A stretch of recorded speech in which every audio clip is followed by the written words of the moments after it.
প্রশংসা মাত্র আল্লাহ সুবহানাহু ওয়া তাআলা, যিনি বিশ্বজগতের একমাত্র মালিক, যিনি আমাদেরকে সৃষ্টি করেছেন, আমাদের উপরে তিনি দয়া করে থাকেন, রহম করে থাকেন। তিনি প্রতিনিয়ত আমাদের অসংখ্য পাপকে তার পক্ষ থেকে ক্ষমা করে থাকেন এবং তার অসংখ্য অনুগ্রহের মাঝে তিনি আমাদেরকে বাঁচিয়ে রেখেছেন। তাই আমরা আল্লাহ সুবহানাহু ওয়া তাআলার প্রশংসা করি, আমরা বলি আলহামদুলিল্লাহ। সালাতু ওয়াস সালাম প্রিয় নবী মুহাম্মদুর রাসূলুল্লাহ সাল্লাল্লাহু আলাইহি ওয়াসাল্লামের প্রতি, যার মাধ্যমে আমরা এই পৃথিবীতে কল্যাণকর পথ পেয়েছি, যার মাধ্যমে আমরা সব থেকে শ্রেষ্ঠ ধর্ম এবং সব থেকে শ্রেষ্ঠ কিতাবের অধিকারী হয়েছি, এবং যার মাধ্যমে আমরা বিগত সমস্ত উম্মাহ থেকে সব থেকে বেশি শ্রেষ্ঠত্ব পেয়েছি। আমরা সেই রাসূলের প্রতি সালাত এবং সালাম পাঠ করে আমরা বলি আল্লাহুম্মা সাল্লি ওয়া সাল্লিম ওয়া বারিক আলা নবিয়িকা মুহাম্মদ।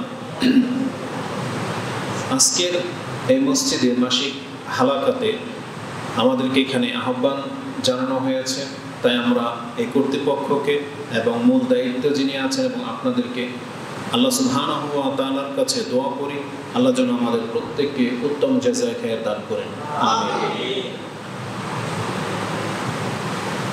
দিনের অনেক বড় একটা কল্যাণকর পথ এটাই যে মানুষ দিনের কথা শুনবে এবং শোনাবে। এটা এতটা গুরুত্বপূর্ণ বিষয়, কারণ আল্লাহ সুবহানাহু ওয়া তাআলা হলেন আমাদের স্রষ্টা, আর আল্লাহ সুবহানাহু ওয়া তাআলা তিনি ভালো করে জানেন যে আমাদের দেহের মধ্যে যে অন্তরটা দিয়ে দেওয়া হয়েছে, এই অন্তরের আসল রূপ কি, কিভাবে এটা ভালো থাকবে, কিভাবে এটা খারাপ হয়ে যায়, এটা কে জানে? যিনি এটাকে সৃষ্টি করেছেন তিনি সবচেয়ে বেশি জানেন। তাই আল্লাহ সুবহানাহু ওয়া তাআলা আমাদের সম্পর্কে সূরা মুলকে একটা আয়াত আপনি পেয়ে যাবেন, যেখানে আল্লাহ বলেছেন আলা ইয়ালামু মান খালাকা ওয়া হুয়া লাতীফুল খাবীর। হ্যাঁ, তুমি ভালো করে শোনো, তিনি কি করে জানবেন না যিনি তোমাকে সৃষ্টি করলেন। তার মানে আপনি যখন একটা আমাদের ক্ষমতার আন্ডারে বলি, এই সমস্ত ডিভাইসগুলো যারা বানিয়েছে, যে কোম্পানির পক্ষ থেকে বানিয়েছে, যে ইঞ্জিনিয়াররা এটাকে ডিজাইন করেছে এবং এটাতে কোথায় কি কাজ, কতটুকু ধারণ ক্ষমতা আছে, এটা যিনি সেট আপ করেছে, সে যখন আপনার সাথে আমার সাথে কথা বলবে, তখন এটার সম্পর্কে কে ভালো জানবে? যিনি এটাকে করেছে, তাই না?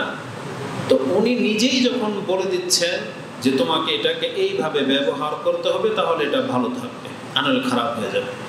তাহলে আমাদের বডি, এমনকি সব কিছু যেহেতু আল্লাহ সুবহানাহু ওয়া তাআলা সৃষ্টি করেছেন, তখন সেই আল্লাহ নিজেই বলেছেন যে এই অন্তরটা তোমাকে দেওয়া হয়েছে, এটা এমন একটা গোশতের টুকরা, এটা তোমার অস্তিত্বকে টিকিয়ে রাখবে, আর না হয় তোমার অস্তিত্বকে এটাকে ধ্বংস করে দেবে। এটাই তোমাকে হয় জান্নাতের দিকে নিয়ে যাবে, না হয় জাহান্নামের দিকে নিয়ে যাবে। এটাই এমন একটা বস্তু যেটা তোমাকে আল্লাহর কাছে প্রিয় পাত্র করবে, অথবা তোমাকে আল্লাহর কাছে ঘৃণিত করে দেবে। এই অন্তরটাই, এটা এমন একটা সেন্সিটিভ জিনিস। তাই আল্লাহ সুবহানাহু ওয়া তাআলা তিনি এটার শপথ করে বলেছেন ওয়া নাফসি ওয়া মা সাওয়াহা, শপথ এই অন্তরের এবং যিনি এটাকে প্রস্তুত করেছেন। তার মানে আল্লাহ নিজেই নিজের শপথ নিচ্ছেন যে আমি আমার শপথ করে বলতেছি, এই যে আমার এই সৃষ্টি অন্তরটা, এটা একটা বিস্ময়কর সৃষ্টি। যার ফলে আল্লাহ সুবহানাহু ওয়া তাআলা এর গুরুত্ব বোঝাতে গিয়ে আল্লাহ নিজে শপথ নিয়েছেন, মানে কসম করে বলেছেন ওয়া নাফসি ওয়া মা সাওয়াহা, আমি এই নফসের, আমি এখানে যদিও বাংলা ভাষায় অন্তর বলতেছি, অন্তর মানে নফস না, মূলত নফস হচ্ছে যেটা আমাদেরকে পরিচালিত করে, মানে আমরা এটাকে অন্তর হিসেবেই জানি। কলিজা আর অন্তর কিন্তু আলাদা জিনিস। এই কলিজাটার ভিতরে, হৃৎপিণ্ডটার ভিতরেই কিন্তু আমাদের দেহটা চলতেছে, রক্তের যে পাম্প, এটা কিন্তু এখান থেকে হয়। কিন্তু আমরা ওই বাহ্যিক গোশতের টুকরাটার কথা বলতেছি না। এই হৃৎপিণ্ডের ভিতরে আল্লাহ সুবহানাহু ওয়া তাআলা যে ইলহাম করেছেন, যেটা হচ্ছে আল্লাহর আমর। ওই যে বলা হয়েছে না যে ওয়াইজা ওয়ায়াসআলুনাকা আনির রূহ, তারা আপনাকে রূহ সম্পর্কে জিজ্ঞেস করে। কোন, এটা হচ্ছে মিন আমরিল্লাহ, আল্লাহ সুবহানাহু ওয়া তাআলার একটা আদেশ হচ্ছে রূহ, যেটা আপনি বনী ইসরাঈলের 84 কি 85 নম্বর আয়াতে পেয়ে যাবেন। তো আল্লাহ সুবহানাহু ওয়া তাআলা নিজেই বলতেছেন, এই যে আমার যে সৃষ্টি তোমাকে পরিচালনা করতেছে রূহ, এটা একটা বিস্ময়কর জিনিস। এটা তোমাকে যে আত্মাটা দিয়ে দেওয়া হয়েছে, যে অন্তর তোমাকে পরিচালিত করে, যে আমরা বলি না যে অন্তর খারাপ, এই অন্তর খারাপ বলতে আমরা কি বোঝাতে চাচ্ছি? ওই ভিতরের গোশতের টুকরা, নাকি এই মানুষের মতো আরেকটা মানুষ ভিতরে আছে, যেই মানুষটা হয় ভালো না হয় খারাপ? ওই ভিতরের মানুষটা ভালো নাকি মন্দ, এটা কিভাবে প্রকাশ পায়? এই বাহ্যিক মানুষ দিয়ে প্রকাশ পায়। আমার মুখের ভাষা যদি ভালো হয় তখন আপনি বলবেন লোকটা ভালো, আমার মুখের ভাষা যদি খারাপ হয় তখন বলবেন লোকটা খারাপ। কেন? তার মুখের ভাষা ভালো না, তার ব্যবহার ভালো না, তারপরে তার চরিত্র খারাপ। কিন্তু আমরা বাহ্যিক আমাদের বডি দিয়ে খারাপ কাজ করি বিদায় ওই ভিতরের মানুষটা প্রকাশ পায়। ভিতরের মানুষটা কোনটা? যেটা মরে গেলে চলে যায়, দেহ তো পড়ে থাকবে, দেহ যখন কি থাকবে? পড়ে থাকবে। এক একটা সূক্ষ্ম কথা বলে দিই, মানুষ যখন মরে যায় আমরা সবাই জানি যে মরে যাওয়া ব্যক্তি সম্পর্কে ভালো ছাড়া মন্দ বলা যায় না, জানেন কি না? যখন একটা মানুষ লাশ পড়ে থাকবে দেখবেন এই লাশ সম্পর্কে কেউ কোনো বাজে মন্তব্য করবে না, তাই না? ইসলাম। তাহলে এই মানুষটা মূলত ভালো, কিন্তু এতদিন সে বেঁচে যখন ছিল তখন যে খারাপ বলতেন, তার মানে কাকে খারাপ বলতেন? এই লাশটাকে। এই লাশের ভিতরে যে মানুষটা ছিল ওটাকে খারাপ বলতেন। এটা যখন আল্লাহ উঠিয়ে নিয়েছেন, আত্মা যখন চলে গেছে, এখন আপনি বলতেছেন একে এখন খারাপ বলা যাবে না, তার মানে এখন খারাপ বলা যাবে না। এটা হচ্ছে আমাদের ইসলাম, মানে ভদ্রতা। কিন্তু মূলত পরোক্ষ করে দেখেন এই বডিটার আসলে কোনো দোষ নাই। এই বডিটাকে যেই মানুষটায় পরিচালনা করতেছে ওটা হলো ভালো, ওটা হলো মন্দ। এখন ওটা ভালো হলে আমার হাত, চোখ, পা সব ভালো কাজ করবে, ওটা খারাপ হলে আমার মুখ, হাত, পা, চোখ সব খারাপ কাজে লিপ্ত হবে। ওই মানুষটার কথা বলতেছে আল্লাহ, বলতেছেন ওয়ানাফসি ওয়া মা সাওয়াহা ফাআলহামাহা ফুজুরাহা ওয়া তাকওয়াহা। আল্লাহ বলেছেন এই মানুষটা খারাপ হওয়ার ক্ষমতাও রাখে, আবার ভালো হওয়ার ক্ষমতাও রাখে। তো যেই আল্লাহ এই নাফসকে সৃষ্টি করেছেন এবং নাফস সম্পর্কে সব থেকে ভালো জানেন, সেই আল্লাহ আমাদেরকে জানিয়েছেন যে এটা এই পথে চললে ভালো থাকবে, এই পথে না চললে এটা খারাপ হয়ে যাবে। তো আজকের আলোচনায় আমরা ওই জিনিসটাকে আপনার কাছে পেশ করতে চাচ্ছি যে আপনি আল্লাহর কাছ থেকে এই শিক্ষা নিচ্ছেন কিনা, এটা হচ্ছে বিষয়। আর যদি এই শিক্ষা নিয়ে থাকেন, এই শিক্ষা যদি পেয়ে থাকেন, তাহলে এখন মেনে চলতে হবে। মেনে চলছে না কেন, এটা হচ্ছে আজকের বিষয়। যে আমাদের অন্তরকে ভালো করার জন্য আল্লাহ নিজেই যেহেতু স্রষ্টা আর নিজেই এটাকে ভালো রাখতে চাচ্ছেন, এজন্য কিভাবে আপনি ভালো রাখবেন সেটাও কিন্তু আল্লাহ আমাদেরকে শিক্ষা দিয়েছেন। কিভাবে শিক্ষা দিয়েছেন? কোরআন নাজিল করে দিয়ে শিক্ষা দিয়েছেন, একজন রাসূল প্রেরণ করে শিক্ষা দিয়েছেন। এজন্য আমাদেরকে ভালো থাকার জন্য যে শিক্ষা নাজিল করা হয়েছে, আমি আর আপনি যদি সেই শিক্ষা বিশ্বাস করা সত্ত্বেও যদি এখন মেনে না চলি, তাহলে এটা হবে সবচেয়ে বড় মুনাফিকি এবং এটা হবে সবচেয়ে বড় বিপর্যয়। আপনি যদি না মানতেন এটা আল্লাহর কালাম, কোরআনকে যদি আপনি আল্লাহর কালাম না মানতেন, এটা হচ্ছে এক রকমের অপরাধ। আপনি যদি রাসূল সাল্লাল্লাহু আলাইহি ওয়াসাল্লামের প্রতি ঈমান না আনতেন, তাহলে এটা হচ্ছে এক রকমের অপরাধ। সেটা কি অপরাধ? তখন আমরা বলতাম এটা কাফের, অবিশ্বাসী, তাই না? তাহলে একটা মদখোর ব্যক্তি, জেনাকারী ব্যক্তি যদি অমুসলিম হয়, সে মুসলিম না, তার মানে এখন তার সবচেয়ে বড় পাপ কোনটা? সে জেনা করে এটা বড় পাপ, নাকি সে কাফের এটা বড় পাপ? সে কাফের এটা বড় পাপ, তাই না? তার মানে তখন এই ব্যক্তির ওই জেনা, চুরি, মদ খাওয়া, হত্যা করা, এটাকে আর বড় করে দেখা হবে না। কেন? ও যদি হত্যাকারী নাও হতো, ও যদি চোর নাও হতো, ও যদি জেনা নাও করতো, তারপরে ওর রেজাল্ট কি? জাহান্নাম। ওর রেজাল্ট কি? জাহান্নাম। ও শাস্তি পাবে। কেন? কারণ সবচেয়ে বড় পাপে লিপ্ত। তাহলে যেই ব্যক্তি আল্লাহর কালামকে মানেনি, ধরেন এটা মসজিদ, যেই ব্যক্তি মানে না, তাহলে ওর এখানে ঢোকা না ঢোকা প্রশ্ন আসবে না, কারণ ও তো এটা মসজিদই মানে না। তাই না? এখন যে ব্যক্তি কোরআন মানে না, কেন মানলো না এই কথাই আসবে না, কারণ ও তো এটা যে আল্লাহর কালাম এটা মানিনি, এটার প্রতি ঈমান আনেনি।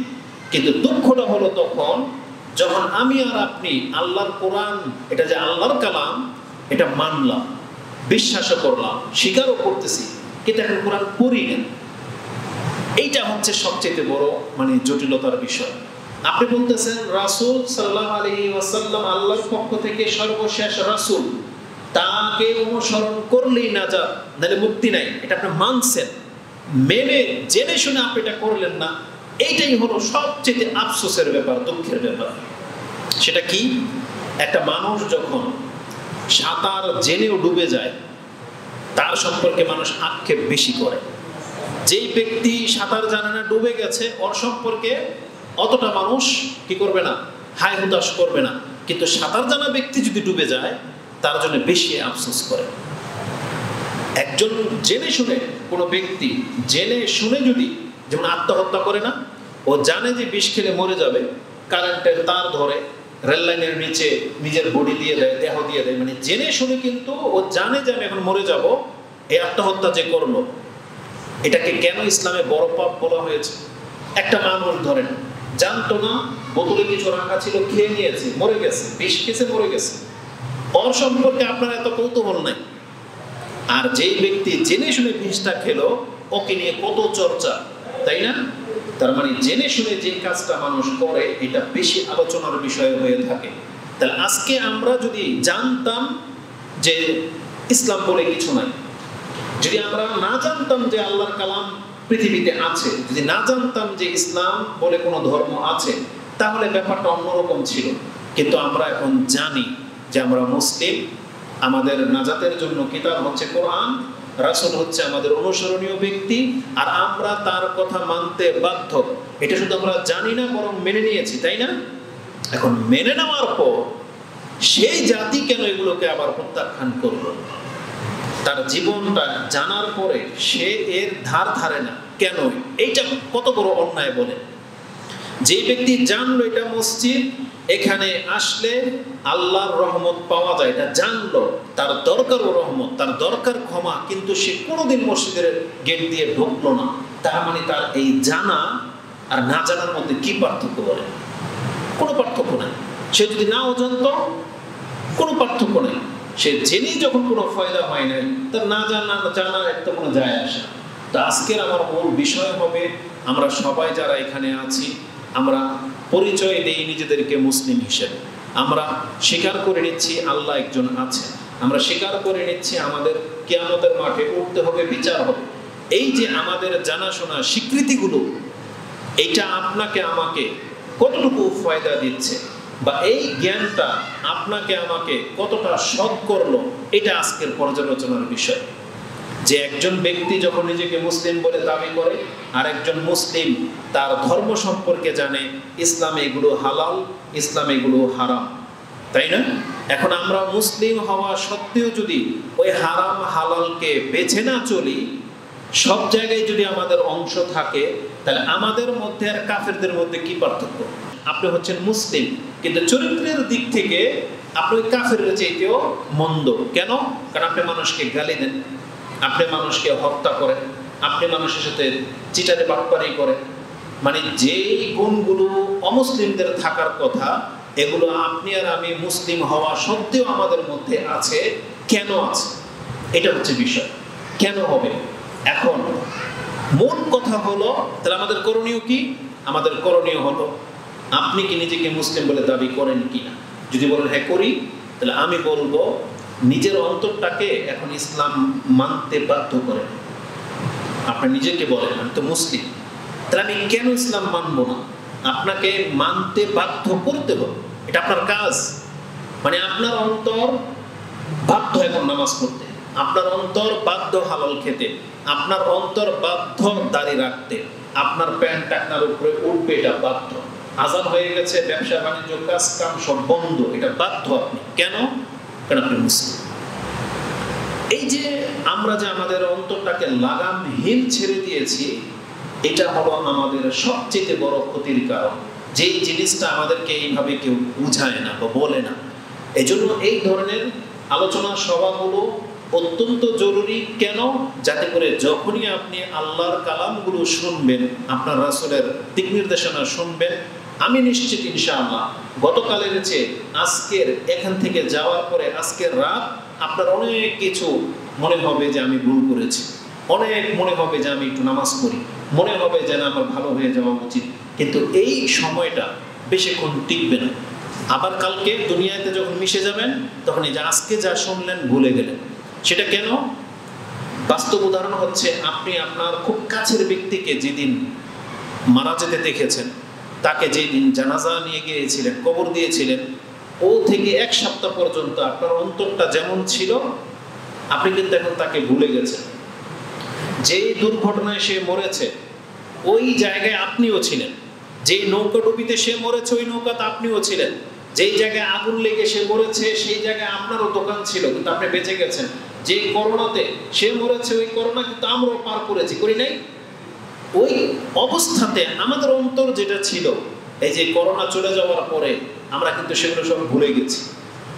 পৃথিবীর একটা এমন দৃষ্টান্ত রেখে গেছে করোনা, যে নিজের মা, নিজের সন্তান, নিজের ভাই দাবড়িয়ে মরে যাচ্ছে, সে বাঁচার জন্য তাকে ধরে নেয়, তাই না? আল্লাহ সুবহানাহু ওয়া তাআলা কিন্তু এটা একটা মানে কিয়ামতের একটা মঞ্জর আপনার সামনে তুলে ধরেছে। আল্লাহ যে বলেছেন ইয়াউমা ইয়াফিরুল মারউ মিন আখি, সেই দিন ভাই তার ভাইয়ের কাছে আসবে না, উম্মিহি ওয়া আবি, তার মা তার বাবা তার কাছে আসবে না, ওয়া সাহিবাতিহি ওয়া বানি, তার স্ত্রী এবং তার সন্তানরা আসবে না। আল্লাহ সুবহানাহু ওয়া তাআলার এই কথাটা, এটা কতভাবে মানুষের চরিত্রের সাথে ফিট হবে এই একটু নজির আল্লাহ দেখিয়ে দিয়েছে। যে নিজেকে বাঁচানোর জন্য সে ডাক্তারদের চরিত্র দেখেছেন, ডাক্তার কি করেছে? গ্লাভস পরেছে, হেলমেট পরেছে, মাস্ক লাগিয়েছে, তারপরে পর্দা দিয়েছে প্লাস্টিক, রোগী পর্দার ওই পারে গ্লাস দিয়েছে, প্লাস্টিকের পর্দা দিয়েছে, রোগী ওই পারে প্লাস্টিক, মাস্ক, তারপরে আবার গ্লাসের কভার, আবার গ্লাভস, ওখান থেকে ডাক্তার ট্রিটমেন্ট করেছে। তাহলে একজন চিকিৎসক যে একটা রোগীকে চিকিৎসা দেবে, সে পর্যন্ত রোগীকে সাহস পাচ্ছে না তার পালসটা একটু ধরে দেখি। সুবহানাল্লাহ। অথচ এটা সত্য ছিল না, এটা অপপ্রচার ছিল, সত্য ছিল না। তাহলে এটা যদি হয় পৃথিবীর অবস্থা, আর যখন আল্লাহ সুবহানাহু ওয়া তাআলা বলেছেন যখন জাহান্নাম তার সামনে তুলে নিয়ে আসা হবে, ওয়াউজলিফাতিল জান্নাতু লিল মুত্তাকিনা গায়রা বাঈদ, এবং বলা হয়েছে মুত্তাকিদের কাছে জান্নাতকে পেশ করা হবে, আর সেটা বেশি দূরে থাকবে না, একেবারে চোখের সামনে জান্নাত দেখতে পাবে। আর জাহান্নামকে একবারে গর্জন তোড়সুরের সাথে দেখতে পাবে, কলিজা অন্তরের সাথে আর থাকবে না। আল্লাহ সুবহানাহু ওয়া তাআলা বলেছেন সেই দিন, যেদিন আল্লাহ বলবে আদম আলাইহিস সালামকে যে তুমি তোমার সন্তানদের মধ্য থেকে 999 জনকে জাহান্নামের দিকে পৃথক করে দাও। আল্লাহ সুবহানাহু ওয়া তাআলা বলেছেন সেই দিন প্রত্যেক যুবক বৃদ্ধ হয়ে যাবে, মানুষের চুল পেকে যায় টেনশনে। এই কথাটা আল্লাহ এইভাবে বলেছেন। দেখবেন যে অল্প বয়সে যাদের চুল পেকে যায় তখন মানুষ বলে যে ও এত তাড়াতাড়ি বুড়ো হয়ে গেছে, তখন বলে টেনশন। ডাক্তার নিজেরা বলে যে অতিরিক্ত টেনশনের কারণে তার চুল দাড়ি পেকে গেছে। আল্লাহ এই কথাটাই বলেছেন, এটা তো আপনার ঘটে 30 বছরে 20 বছরে, তাই না? আল্লাহ বলেছেন সেটা মুহূর্তের মধ্যে ঘটবে। যখন এই ডিক্লেয়ার হয়ে যাবে যে এই এত বড় একটা অংশ জাহান্নামী, তখন প্রত্যেক ব্যক্তির টেনশন কি জিনিস, ভয় কি জিনিস, ওই দিন সে বুঝতে পারবে যে ওই বিচারের মুহূর্তের মধ্যে তার চুল দাড়ি সব সাদা হয়ে যাবে। মানে একজন বয়স্ক লোক যত ক্ষীণ হয়ে যায়, দুর্বল হয়ে যায়, এমন হয়ে যাবে তার গায়ের কোনো শক্তি থাকবে না। যদিও সেই জায়গার সময়টা বলা হয়েছে একদিন মানে 50,000 বছর, পৃথিবীর 500 বছর, তো 500 বছর বা আরেকটা বর্ণায় 50,000 বছরের কথা আছে। 500 বছর যদি ধরে নিই আমরা, আপনি কি মনে করেন একটা বিচারের মুহূর্ত 50 বা 500 বছর, এটা অনেক বড় একটা ব্যাপার। তো আমরা আজকে এই বক্তব্যের মাধ্যমে যে জিনিসটা বলতে চাচ্ছি সেটা হলো, আমরা যেহেতু মুসলিম, আমাদের অন্তর ইসলাম পালন করতে চায় না, আমাদেরকে বাধ্য করতে হবে। এর জন্য আল্লাহ কি করেছেন? বিধান নাজিল করেছেন যে মুসলিম হওয়া সত্ত্বেও যে ব্যক্তি চুরি করবে তার হাতটাকে কেটে নাও। মুসলিম হওয়া সত্ত্বেও কেউ যদি কাউকে হত্যা করে বিনা কারণে, তাহলে তাকেও হত্যা করে কিসাস নিয়ে নাও। তার চোখ উঠিয়ে ফেললে তার চোখটাও উঠিয়ে ফেলো। এভাবে আল্লাহ সুবহানাহু ওয়া তাআলা বাধ্য করেছেন যে মুসলিম হওয়া সত্ত্বেও যদি সে আল্লাহর বিধান মানতে যদি নারাজ হয়, আল্লাহর বিধান মানতে যদি সে অপারগ হয় বা তার অন্তরকে যদি বাধ্য করে না, তাহলে সরকারকে বলেছেন তাহলে তুমি এখন শাসনের ব্যবস্থা করো। সে মুসলিম হওয়া সত্ত্বেও যখন মানলো না, তাহলে তোমার রাষ্ট্রে থাকলে ওকে বাধ্য করে মানাও। এটা হচ্ছে ইসলাম। আর আপনি যদি মুসলিম হইতে না চান, মুসলিম এরিয়াতে থাকতে না চান, তাহলে বলছে তুমি এরিয়া ছেড়ে দাও, তুমি গিয়ে তোমার রাষ্ট্রে স্বাধীন। কিন্তু মুসলিমদেরকে আল্লাহ কখনোই স্বাধীনভাবে ছাড়েনি। এই সেন্সে যে মুসলিম মানেই হলো তাকে আল্লাহর হুদুদের মধ্যে থাকতে হবে। হুদুদুল্লাহ বলে একটা শব্দ আছে, আপনি জেনে নেন। আল্লাহর হুদুদ মানে আল্লাহর বর্ডার।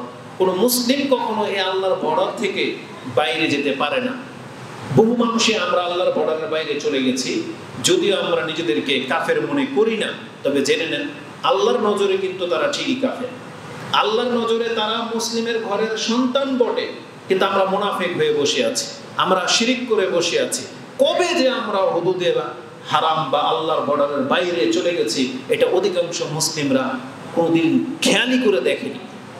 এটা কত গুরুত্বপূর্ণ বিষয়, যেখানে আল্লাহ সুবহানাহু ওয়া তাআলা সূরা ইউসুফে আমাদেরকে জানিয়েছেন, ওয়া মা ইউমিনু আকসারুহুম বিল্লাহি ইল্লা ওয়া হুম মুশরিকুন। যারা পৃথিবীতে ইসলাম আসার আগে তারা ইব্রাহিমের ধর্মের দাবিদার ছিল, তাদের অধিকাংশরা আল্লাহর প্রতি ঈমান আনার দাবি করত, অথচ আল্লাহ বলতেছেন এরা অধিকাংশটাই হচ্ছে মুশরিক। তাহলে আল্লাহ সুবহানাহু ওয়া তাআলা ওই আয়াতটা মক্কার মুশরিকদেরকে উদ্দেশ্য করে বলেছিলেন, কিন্তু আল্লাহ যখন কোনো আয়াত বা কোনো হাদিস যখন পৃথিবীতে আমাদের জন্য রেখে দেওয়া হয়েছে, সেটা শুধু ওই কালের জন্য না, এটা কিয়ামত পর্যন্ত বহাল থাকবে। এজন্য পুরো পৃথিবীর মানুষকে এখন ভেবে দেখা উচিত, ভয় পাওয়া উচিত। আল্লাহ যখন নিজে বলেছেন ওয়া মা ইউমিনু আকসারুহুম বিল্লাহ, যে পৃথিবীর অধিকাংশ মানুষ নিজেকে ঈমানদার বলে দাবি করে, ওহুম মুশরিকুন, অথচ তারা হচ্ছে মুশরিক। আর এই ফতোয়া কে লাগিয়েছে? আল্লাহ সুবহানাহু ওয়া তাআলা নিজে, যিনি মানুষকে জানেন, যিনি বিচার করবেন কিয়ামতের মাঠে, এবং যিনি নীতিমালা বানিয়েছেন যে এই নীতিতে সে মুসলিম, এই নীতিতে না হলে সে মুসলিম না। সে আল্লাহ নিজে যখন বলেছে যে অধিকাংশ মানুষ মুখে তো দাবি করবে আমি ঈমানদার, কিন্তু সে মুশরিক। এখন আমাদের মধ্যে আমরা মুসলিমরা কেন এটা নিয়ে চিন্তা করি না যে আমি কি এর মধ্যে আছি কিনা? ওমর রাদিয়াল্লাহু তাআলা তিনিও তো ঈমানদার। তিনি ভয় পাইতেন যে যখন হুযায়ফা রাদিয়াল্লাহু তাআলা আনহু বলেছেন আমার কাছে মুনাফিকের লিস্ট আছে, তখন ওমর রাদিয়াল্লাহু তাআলা আনহু এত উচ্চ মানের মুমিন হওয়া সত্ত্বেও তিনি ভয় পাইতেন, আল্লাহ না করুক যদি আমার নাম ওই লিস্টের মধ্যে থেকে গিয়ে থাকে। তিনি হুযায়ফা রাদিয়াল্লাহু তাআলা আনহুকে জিজ্ঞেস করেছেন, হুযায়ফা তুমি মুনাফিকদের যাদেরকে চিনো, তোমাকে নাম ধরে রাসূল যেই নামগুলো বলেছে ওর মধ্যে আমি ওমরের নাম আছে কিনা? ভয় পাইতেন। কিন্তু আমরা কেন ভয় পাই? বরং একটু আগে আমাদের ভাই বলে গেলেন, বেনামাজিও নিজেকে বড় মুমিন বলে দাবি করে, যে নামাজ পড়ে না তারপর কি বলে যে আমার ঈমান ঠিক আছে। না, এই ধরনের লোক কিন্তু বহু, আমরা জানি, সেটা আপনারা জানেন। আমরা এই যে এখানে আমরা বাইরের কথা বাদ দেন, আমি সহ এখানে আমরা যারা আছি, আমরা কেউ বলতে পারবো না যে আমরা 100% ইসলাম পালন করি। বরং পার্সেন্টেজে হিসাব করলে বর্তমান যুগে আমরা হয়তো 50% ইসলাম পালন করি। ওই 50%কে যদি রাসূলুল্লাহ সাল্লাল্লাহু আলাইহি ওয়াসাল্লামের নীতিমালাতে ফেলা হয়, দেখা যাবে আমরা 5% ইসলাম পালন করি না। কারণ নামাজের ক্ষেত্রে হুযায়ফা রাদিয়াল্লাহু তাআলা আনহু, উম্মে দারদা রাদিয়াল্লাহু তাআলা আনহু আজ থেকে 1350 বছর আগে যদি রাগ করে মসজিদ থেকে বাড়িতে গিয়ে যদি তার স্ত্রীকে এই কথা বলতে পারেন যে আজকে রাসূলের ইন্তেকাল হয়েছে মাত্র 10-20 বছর হয়েছে, এই পৃথিবীর মানুষ নামাজ থেকে তাদের ইখলাস উঠে গেছে। যদি এটা 20 বছরের রেজাল্ট হয়, তাহলে 20 বছরের পরে আমরা 1400 বছর পরে পৃথিবীতে এসেছি। আপনি মনে করেন কি একজন ব্যক্তিকে ধরে নিয়ে আসেন যে কায়েমনে নামাজ পড়বে, আপনার কাছে তার চেয়ে উত্তম নামাজ আর হতে পারে না। কিন্তু সেটাও যদি কম্পেয়ার করা হয় আমাদের পূর্বের সালাতদের সাথে, তখন দেখতে পাবেন না তার মধ্যেও ঘাটতি আছে। আর সেই জায়গায় আমরা কিভাবে নিজেকে মুসলিম বলে মানে শান্তির নিদ্রা নিচ্ছি, এটা হচ্ছে বিষয়। তো আমরা আমাদের যেহেতু সবাই আমরা এখানে আত্মীয়, সবাই আমরা যেহেতু নিজেদের লোক, নিজেদের ঘরানা, নিজেদের আকীদার লোক, এজন্য আমরা পুরো পৃথিবীকে যদি শুধরাতে না পারি, আমরা আজকে যাদের সামনে বক্তব্যটা করতেছি, আমি সহ আপনাকে এটা প্রস্তাব পেশ করতেছি, আসুন আমরা নিজের অন্তরকে বাধ্য করি যে আমি ইসলাম পালন করব। এটা যদি আপনি না করেন না, আপনি কোনোদিন হবে না। আমি একটা এক্সাম্পল দিই। কোনো একজন বুজুর্গ, আল্লাহর প্রতি তার অগাধ বিশ্বাস ছিল। ঘটনাটা কি ঘটেছে নাকি কাল্পনিক বানানো, মানে বয়ান করা হয়েছে আমি জানি না। তো উর্দু একজন শেখ তৌসিফুর রহমান, চিনবেন তাকে, তার দার্সে যখন বসেছিলাম, কোন এক বক্তব্যে তিনি এক বুজুর্গের কিচ্ছা বর্ণনা করতে গিয়ে বলেছিলেন যে আমাদের অধিকাংশ মানুষ আল্লাহ ভরসা, তাওয়াক্কুল কি জিনিস এটা বোঝে না। এটা কেন বোঝে না, এটা বলতে গিয়ে তিনি বলতেছেন আল্লাহর কোন এক বুজুর্গের কথা, যে আল্লাহর প্রতি তার অগাধ বিশ্বাস ছিল এবং সে ধারণা করত যে আল্লাহ আমাকে উদ্ধার করবে। আল্লাহ সুবহানাহু ওয়া তাআলা তার সাথে কি করেছেন, কোন একটা ঘটনায় সে নদীতে ডুবে গেছে, বাঁচার জন্য সে আর্তনাদ করতেছে, আল্লাহকে ডাকতেছে, একটা কাঠের তক্তা ভেসে আসছে, একটা কাঠের তক্তা ভেসে আসছে। এই লোকটা সে কাঠটাকে ধরে নেয়, কারণ সে বলতেছে আমি তো আল্লাহকে ডাকতেছি, এই কাঠের আশ্রয় আমি নিব না। ডুবে গেল, ডুবে গেল তো কি করবে, কাঠ না ডুববে না, ডুবে গেল। আচ্ছা বলেন তো, এই যে আল্লাহর প্রতি যে ভরসা থাকতে হবে, আল্লাহ যে তাকে বাঁচাবে, তাহলে সেটাকে কিভাবে নিয়েছিল? তার মানে তার কথা অনুযায়ী মনে হচ্ছে যে আল্লাহ নিজে তাকে আঙ্গুল দিয়ে ধরে কিনারায় উঠে, বিষয়টা এরকম না? অথচ আল্লাহ সুবহানাহু ওয়া তাআলা ইউনূস আলাইহিস সালামকে উদ্ধার করার ক্ষেত্রে আল্লাহ আসছিলেন, আসেন না। আল্লাহ ফেরেশতা পাঠিয়েছিলেন, পাঠান নাই, বরং এই ভেসে আসা কাঠের মধ্যে মাছ তাকে উগলিয়ে দিয়েছে, মাছটাকে উগলিয়ে দিয়েছে। মানে আল্লাহ সুবহানাহু ওয়া তাআলা সাবাব ছাড়া কোনো কাজ করেন না। মানে আল্লাহ পারেন, আল্লাহ চাইলেই হয়ে যাবে। এই মসজিদটা আল্লাহ চাইলেই গাইবি উঠে যেত, এটা আল্লাহর ক্ষমতা আছে না নাই? আছে। কিন্তু পৃথিবীতে কোনো একটা মসজিদে গাইবি উঠেছে? তাহলে আপনার আমার পকেটের টাকা দিয়ে তো এটা হয়েছে, হয়েছে না? তাহলে আল্লাহ সুবহানাহু ওয়া তাআলা টাকাটা এখানে না দিয়ে আপনার এখানে দিয়েছে, আপনি এখান থেকে খরচ করে এটা বানিয়েছেন। তার মানে আল্লাহ সাবাব চায় যে তুমি বান্দা এটা করো, তোমাকে আমি এটা করে দেব। যেমন মূসা আলাইহিস সালামকে আল্লাহ তো সমুদ্র পার করবেন, এটা তো আল্লাহর জানা ছিল না, ফয়সালাতে ছিল। আল্লাহ সুবহানাহু ওয়া তাআলা মূসা আলাইহিস সালামকে এই কথা কেন বললেন, ইদরিব বিআসাকাল বাহর, তুমি তোমার লাঠি দিয়ে এই সমুদ্রের উপরে আঘাত করো। আচ্ছা বলেন তো দেখি, শুধু মূসা কেন, পুরো পৃথিবীর মানুষ যদি সবাই মিলে গিয়ে সমুদ্রের মধ্যে পিটায়, সমুদ্রের পানি ভাগ করতে পারবে? ওটা কি মূসা আলাইহিস সালামের বাড়ির কারণে ভাগ হয়ে গিয়েছিল? তাহলে আল্লাহ সুবহানাহু ওয়া তাআলা তাকে বাড়ি দিতে কেন বললেন? যদিও ঘটনাটা আল্লাহই ঘটিয়েছেন। তার মানে আল্লাহ আমাদেরকে শিক্ষা দিতে চেয়েছেন, বান্দা আমি তোমাকে উপকার করব, আমি তোমাকে উপকার করব, কিন্তু তোমাকে কি করতে হবে, সেই পরিমাণ প্রচেষ্টাও করতে হবে। প্রচেষ্টা করে তুমি আল্লাহর উপরে ভরসা করো। মরিয়ম আলাইহিস সালাম তিনি যখন পেটের ব্যথায় কান্না করছিলেন যে এই কষ্ট সহ্য হয় না, যে প্রসব বাচ্চা মানে ডেলিভারি করার যে কষ্ট, সে বলেছিলেন যে হায় আমার আফসোস আমি ছিল না, তাহলে আমি অপবাদ থেকে বেঁচে যাইতাম আর এই যন্ত্রণা থেকে আমি মুক্তি পেতাম। তখন আল্লাহ তাকে বলেছেন যে তুমি চিন্তা করো না, তুমি খেজুর গাছের গোড়া ধরে নাড়া দাও। আচ্ছা বলেন তো দেখি, আল্লাহ সুবহানাহু ওয়া তাআলা দেখেন আপনার আমার সামনে কি পেশ করেছেন। এটা যদি একটা আম গাছও হতো, তাও একটা মহিলার ক্ষমতা নাই যে আম গাছ ঝাপকি দিলে এটা পাতা ফেলবে। আর খেজুর গাছের মতন গাছ যেটা ঝাপকি দিলে কোনোদিন হিলে না, হিলাইতে পারবেন খেজুর গাছ? অথচ আল্লাহ বলতেছেন কাণ্ডও না, তুমি গোড়া ধরে, হাতের সামনেই গোড়া ছিল, গোড়া ধরে নাড়া দাও। আল্লাহ বলতেছেন মরিয়ম আলাইহিস সালামের গোড়া ধরে নাড়া দিলে কি খেজুর পড়ার মতন গাছ এটা? কিন্তু কে ফেলেছে?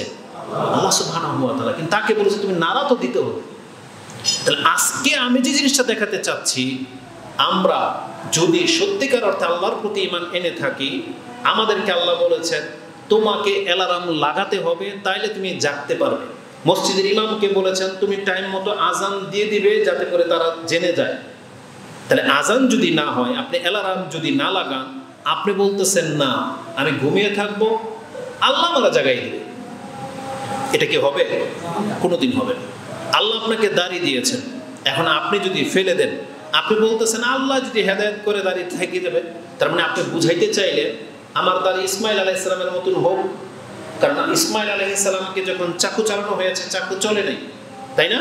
যেটা আমাদের গল্প শোনানো হয় যে চাকু চলে না, একটা পশমও কাটে নাই, তা আল্লাহ আমাকে এরকম করে দেব যাতে সেলুনওয়ালায় আমার দাড়ি ফেলতে না পারে, তাইলে আপনি রাখবেন। ব্যাপারটা কি এমন? কোনোদিন এমন হবে না। যারা হারাম খায়, টেবিলে যারা টাকা নেয়, ঘুষ নেয়, সুদ নেয়, তারা যদি এই যুক্তি দেয় আল্লাহ চাইলে তো আল্লাহ আমার হাতকে থামায় রাখতে পারে, কিন্তু আল্লাহ এটাকে করবে না, এটা আল্লাহ করবে না। এটা আমি আপনাকে বুঝাতে চেয়েছি। দুনিয়ার ব্যক্তিগত জীবনেও আপনাকে সাবাব লাগবে, ধর্ম পালন করার জন্য আপনাকে সাবাব লাগবে। আল্লাহ বলেছেন দাড়ি রাখো, আপনাকে ইচ্ছা করে টুপি পরতে হবে, আপনাকে ইচ্ছা করে প্যান্টের মাপ যখন দেন। আমরা যখন স্কুল লাইফে ছিলাম আমার প্যান্ট ছিল 42, কি ছিল 42, নাভি থেকে টাকনার নিচে চলে যেত, কিন্তু সেই প্যান্ট বা পায়জামা এখন পরি 36। কত অংশ কমছে? 6 ইঞ্চি কমছে। এখন এটা যদি আপনার ইচ্ছা না থাকে 6 ইঞ্চি কমবে না। টেইলার যখন মাপ নেয় ও 42ই নেবে, 40-এর উপরে নেবে, 43 নেবে, কিন্তু আপনাকে বলতে হবে যে আমার টাকনার উপর পর্যন্ত মাপ নেন, এটা আপনাকে বলতে হবে। আপনার প্যান্ট ইচ্ছা করে উঠাতে হবে, নাকি নিজে নিজে কাপড় আল্লাহর ক্ষমতা উঠে যাবে? উঠবে না। মহিলাদেরকে পর্দা নিজে থেকে করতে হবে। পর্দা করার মতন বহু কাপড় তার দেয়ালে ঝোলে, তার বিল্ডিং সাজানোর জন্য 10-20 মিটারের পর্দা ঝোলে, অথচ আর দেহ ঢাকার জন্য 3 মিটার কাপড় তার ঝোলে না। কেন? কারণ তার ইচ্ছা নাই। তার ইচ্ছা হয়েছে সুন্দর করবে বিল্ডিং, সেজন্য পর্দা ঝুলিয়েছে। কিন্তু মহিলারা, সে আমার পর্দা করতে হবে সেই জন্য সে 3 মিটার কাপড় গায়ে জড়ায় না, আর 3 মিটার কেন 4 মিটার ধরিয়ে দেন, ওই করে প্যাচ করে নাভি নিচে গুজে দেয়, কিন্তু বাকি সব খোলা থাকে। তার মানে আমি বোঝাতে চেয়েছি আপনার ইচ্ছা লাগবে। আপনি যদি মুসলিম হন, ধর্ম পালন করতে কি লাগবে? আপনার ইচ্ছা লাগবে। ইচ্ছা ছাড়া আপনি কোনোদিন ধার্মিক হতে পারবেন না। একজন ধার্মিক হওয়ার জন্য, ধর্ম পালন করা ব্যক্তি হওয়ার জন্য আপনার নিজের ইচ্ছা লাগবে যে আমি নিজে ইচ্ছা করে কাউকে গালি দেব না, আমি ইচ্ছা করে কারোটা হারাম খাবো না, আমি ইচ্ছা করে কোনোদিন নামাজ ছাড়বো না। আপনার যদি এই ইচ্ছাটা না জন্মে, আজকে আপনার বাচ্চাদেরকে, ছেলেদেরকে জিজ্ঞেস করেন, ওদেরকে আপনি কতদিন ধমকিয়ে পড়তে বসাবেন? ওর নিজের ইচ্ছা যদি না থাকে, তাহলে আপনাকে জোর করে কোনো কিছু করাবে, কিন্তু ওই শক্তি যখন খাটবে না তখন ও আপনার কথা মানবে না। বড় যখন হয়ে যাবে সেটা মানবে না। কিন্তু মুরব্বীদেরকে সম্মান করার ক্ষেত্রে যুবকদের ইচ্ছা লাগবে যে আমি কোনো মুরব্বী বয়োজ্যেষ্ঠদের সাথে বেয়াদবি করব না, এটার ইচ্ছা লাগবে। যদি এই ইচ্ছাটা না থাকে তাহলে কোনোদিন কোনো শিক্ষা দিয়েও কোনো কাজ হবে না। তো আল্লাহ সুবহানাহু ওয়া তাআলা আমাদেরকে যে ইসলাম দিয়েছেন আপনি আর আমি মেনে নিয়েছি। এখন আমাদের ইচ্ছা শক্তিটাকে কাজে লাগাতে হবে। যারা ইচ্ছা করে ইসলাম পালন করে না, বরং যারা ইচ্ছা করে দুনিয়াটাকে বেছে নিয়েছেন, আসুন আমি আপনাকে দেখাই এই সম্পর্কে আল্লাহ সুবহানাহু ওয়া তাআলা কোরআনে কত শক্ত করে, কত কঠিন কথা বলেছেন। আল্লাহ সুবহানাহু ওয়া তাআলা আমাদেরকে জানিয়েছেন এই পৃথিবীতে বহু রকমের মানুষ আছে, বহু রকমের মানুষ। এক শ্রেণীর মানুষ আছে যারা দুনিয়াবী এবং দুনিয়ার দিকেই মানুষকে আকৃষ্ট করে। আরেক শ্রেণীর মানুষ আছে যাদের না পরকাল ঠিক আছে না দুনিয়া ঠিক আছে। দুনিয়া ঠিক নাই কিভাবে? এক তো ধার্মিক না, নামাজও পড়ে না, মুসলিমের ইসলামের কিছুই পালন করে না। আচ্ছা, মেনে নিলাম যে ও ইসলাম পালন করে না, নামাজ পড়ে না, কি করে এই সময়টাতে? ও অনেক চাষাবাদে ব্যস্ত, বিজনেস নিয়ে ব্যস্ত, এত টাকার মালিক হয়ে গেছে যে বাংলাদেশের বেনামাজি যারা, তারা এত মেহনত করে যে মেহনত করতে করতে টাকা কামাতে কামাতে ইউরোপ আমেরিকাকে ফেল করে দিচ্ছে, এই জন্য তারা ইবাদত করতে পারে না। এমনও তো না, কিন্তু তাহলে দেখা যাচ্ছে কি করতেছে তারা? একটা ইবাদতও করে না, উপরন্ত তারা দুনিয়ার জন্য কোনো কাজ করে না। ওই সমস্ত সময় সে ওই গেমস খেলা, লুডো খেলা, ক্যারাম বোর্ড খেলা, ক্রিকেট খেলা বা খেলা দেখা, মাছ ধরা, রাস্তাঘাটে বসে থাকা, পার্কের মধ্যে খামাখায় বসে আছে, ঘোরাফেরা, এগুলো তার জীবন। তাহলে এই ব্যক্তি কি করলো? তার পরকালও কামাইলো না, দুনিয়াও সে হারালো। এই ধরনের ব্যক্তিদেরকে আল্লাহ সুবহানাহু ওয়া তাআলা কোরআনে পশুর সাথে তুলনা করেছে। এরা হলো পশু তুল্য। যে আয়াতগুলো আপনারা জানেন, যেটা সূরা আরাফের 179 নম্বর আয়াতে আছে, যে তারা বালহুম আদাল, পশুর চাইতেও নিকৃষ্ট। আমি ওই আয়াতের দিকে যাচ্ছি না, আরেকটা আয়াত আমি আপনার কাছে পেশ করি। কোরআনে অসংখ্য আয়াত আছে এইভাবে, যেমন এক শ্রেণীর মানুষ সম্পর্কে আল্লাহ সুবহানাহু ওয়া তাআলা কোরআনের বহু আয়াতে বলেছেন যে তাদেরকে আপনি দাওয়াত দেন আর না দেন, সতর্ক করেন আর না করেন, তারা কোনোদিন ইসলাম গ্রহণ করবে না। তেমনি একটা আয়াত সূরা বাকারার শুরুতে আছে যে ইন্নাল্লাযীনা কাফারু সাওয়াউন আলাইহিম আআনজারতাহুম আম লাম তুনজিরহুম লা ইউমিনুন। বহু কাফের আছে যাদেরকে আপনি সতর্ক করেন বা নাই বা করেন, এ কোনোদিন ইসলাম গ্রহণ করবে না। আর আল্লাহ তার প্রমাণ করে দিয়েছেন, যেমন ফেরাউন যখন পৃথিবীতে সৃষ্টি হয়, এটা আল্লাহ ভালো করেই জানেন এটা এমন একটা আত্মা, বদ আত্মা, ওকে যদি একজন না দুইজন রাসূলও পাঠায় তাও ইসলাম গ্রহণ করবে না। আর আল্লাহর এই ফয়সালাটাকে প্রমাণ করার জন্যই ফেরাউনকে পৃথিবীতে পাঠানো হয়েছে, এবং মূসা হারুন আলাইহিস সালামকে এই পৃথিবীতে তাকে দাওয়াত দেওয়ার জন্য পাঠানো হয়েছিল। এবং একজন ব্যক্তির সাথে যত উত্তম আচরণ করা লাগে, মূসা আলাইহিস সালাম এবং হারুন আলাইহিস সালাম তারা সেই উত্তম আচরণ নিয়ে দাওয়াত দিয়েছিল। আমাদের মতন কোনো জাহেল যায়নি, আমাদের মতো বদমেজাজি কেউ যায়নি, বরং মূসা আলাইহিস সালাম, হারুন আলাইহিস সালাম তারা অত্যন্ত ভদ্রতার সাথে ফেরাউনকে দাওয়াত দিয়েছিলেন। কারণ আল্লাহ নিজে বলেছেন, ইযহাবা ইলা ফিরআউনা ইন্নাহু তাগা ফাকুলা লাহু কাওলান লাইয়িনান, এবং তোমরা উভয়ে গিয়ে মূসা, হারুন, তোমরা উভয়ে ফেরাউনের সাথে এক নরম ভাষায় কথা বলবা।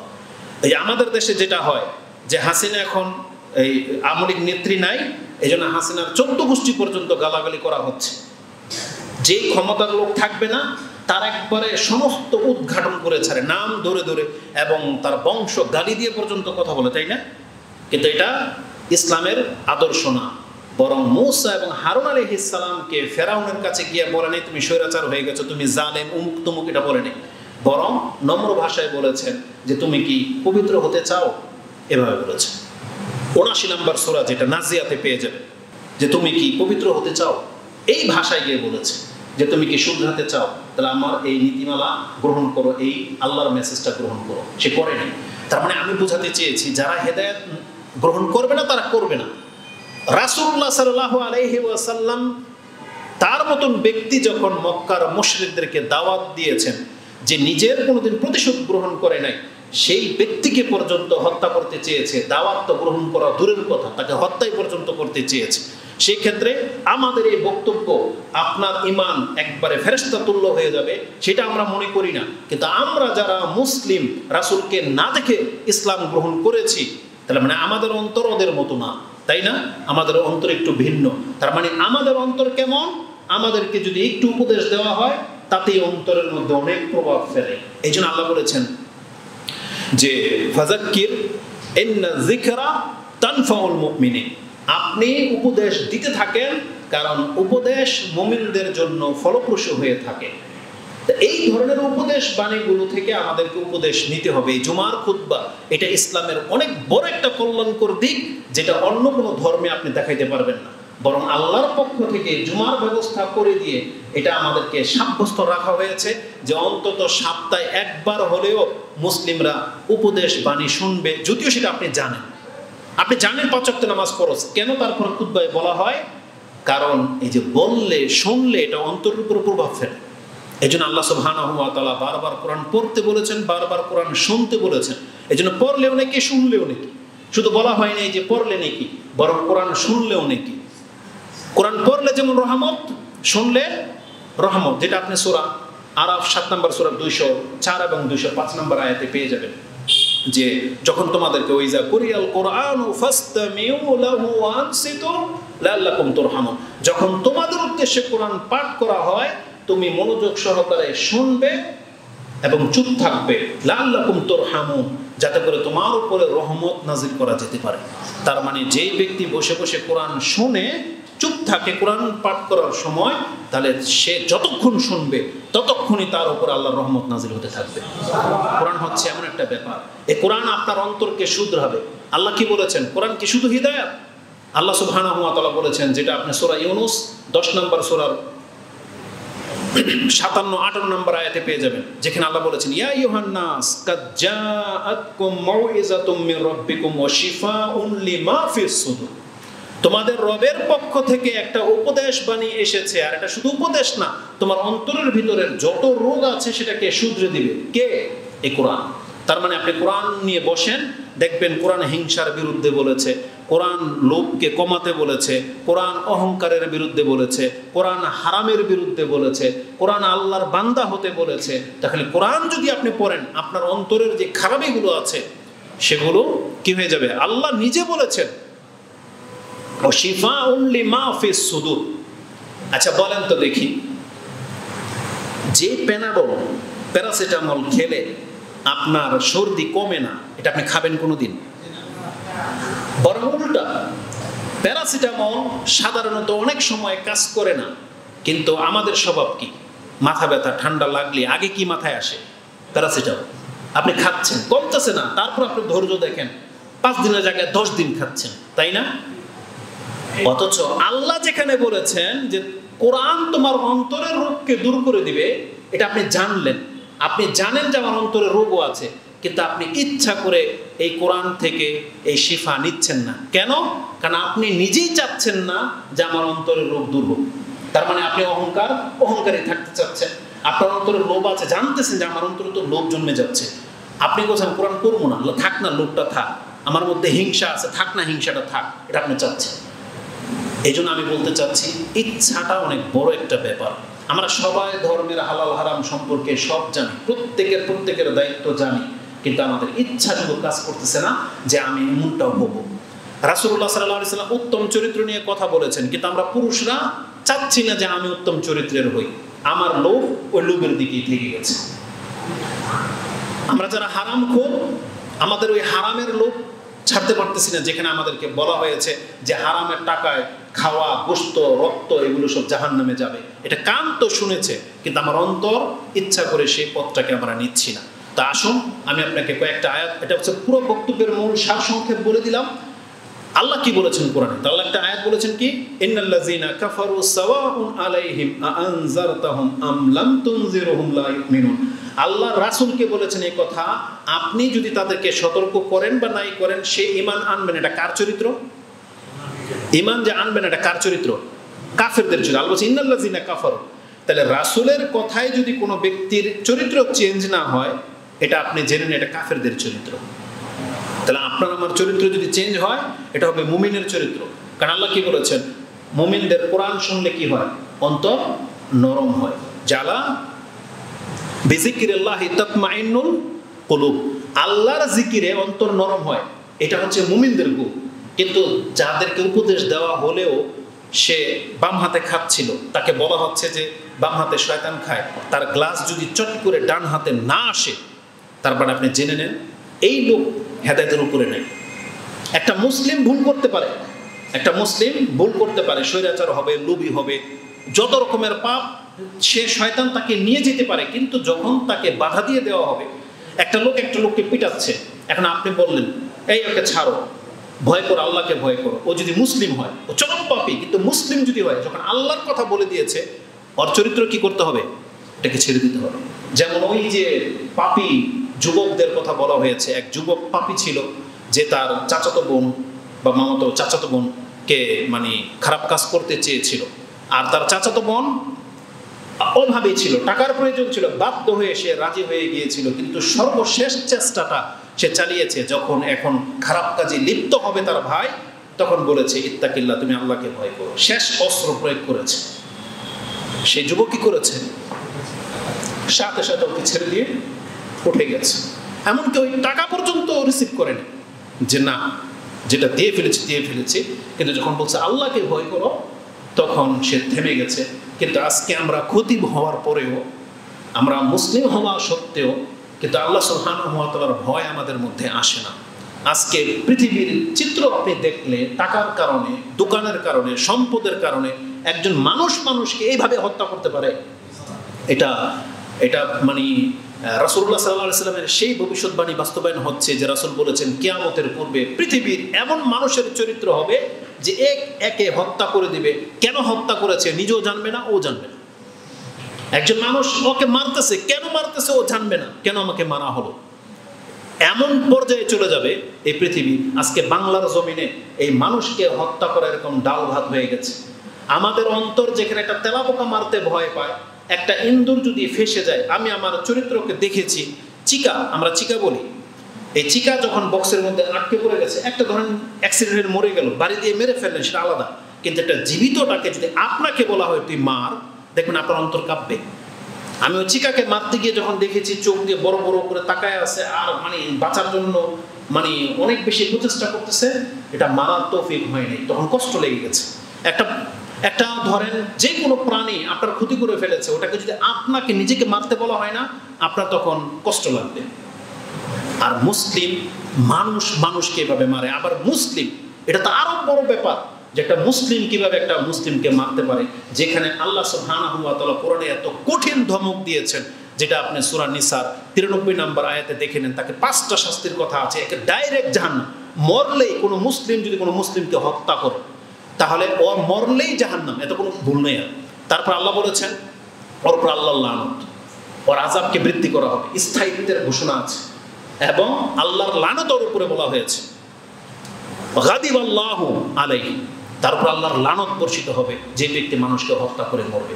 আর মায়দাতে আছে, যেটা আপনি 32 নম্বরের পরে গিয়ে পেয়ে যাবেন, 30-এর পরে গিয়ে, যে একটা আল্লাহর নিয়ম ছিল যে এমন কোনো ব্যক্তিকে যদি মারা হয়, যেই কাজের জন্য তাকে মারা হয়েছে এটা তার শাস্তি না, মানে এত বড় পাপ সে করে না ফাসাদ সৃষ্টি করেছে আর না হত্যার যোগ্য কোনো কাজ করেছে, এমন ব্যক্তিকে যদি কেউ পিটিয়ে মারে, হতে পারে কোনো চোরকে ইসলামে মারার অধিকার দেয়নি, তাকে পিটিয়ে মেরেই ফেলবেন, এটা অধিকার নাই। কিন্তু যারা একে মারার ক্ষেত্রে অংশ নিয়েছে তাদের প্রত্যেকটা কাল কিয়ামতের মাঠে চরমভাবে ফেসে যাবে। আর চোর না, বরং সে বিল্ডিং এর মালিক, এই দোকানের মালিক, এই জমির মালিক, উপরন্ত আপনি তাকে জুলুম করে এসে হত্যা করে দিচ্ছেন, কিয়ামতের মাঠের জবাবটা কি হবে? আর সবচেয়ে দুঃখজনক ব্যাপার হলো, আমাদের ছোটদেরকে বলা হয় আমরা কেন কিছু বলি না, তবে আমরা কাকে বলবো? আমি ছোট হিসেবে শুধু এতটুকু আফসোস লাগে, আপনি কি জানেন এতটা আফসোস লাগে, আমি খালি এই ধরনের ঘটনা যখন ঘটে তখন নজর চলে যায় ডিফেন্সের লোকদের দিকে, আর্মি, পুলিশ, বিডিআর, তাদের দিকে দৃষ্টিভঙ্গিটা চলে যায়, তখন এত একটা আক্ষেপ লাগে যে বাংলার জমিনে এমন একজন মুসলিম ব্রিগেডিয়ার জেনারেল বা একবার উচ্চ কর্মপদস্থ কি একজন মুসলিম নাই, যেই ব্যক্তি ধরেন ইসলাম না, মানে ইসলাম প্রতিষ্ঠা করবে দরকার নাই, মানে অত লেভেলে তার ঈমান যায় নাই, কিন্তু সে মনুষ্যত্বের দিক থেকে এটা কি তার জাজবা জাগে না যে আমি বাংলার জমিনে যতদিন টিকে আছি আমি একটা বিপ্লব ঘটিয়ে দেখিয়ে দিব যে বাংলার জমিন থেকে যত দুর্নীতি আছে আর নেশা আছে আর এই সমস্ত চাঁদাবাজ আর লম্পট আছে, হত্যাকারী আছে, তাদের একটাকে আমি ছাড়বো না, চিহ্নিত করে করে এদেরকে আমি ব্রাশ ফায়ার করে ফেলবো, এমন একজন জেনারেল কি বাংলার জমিনে পয়দা হয়নি, না হবে না? আল্লাহ সুবহানাহু ওয়া তাআলার কাছে সেটাকে তামান্না করি।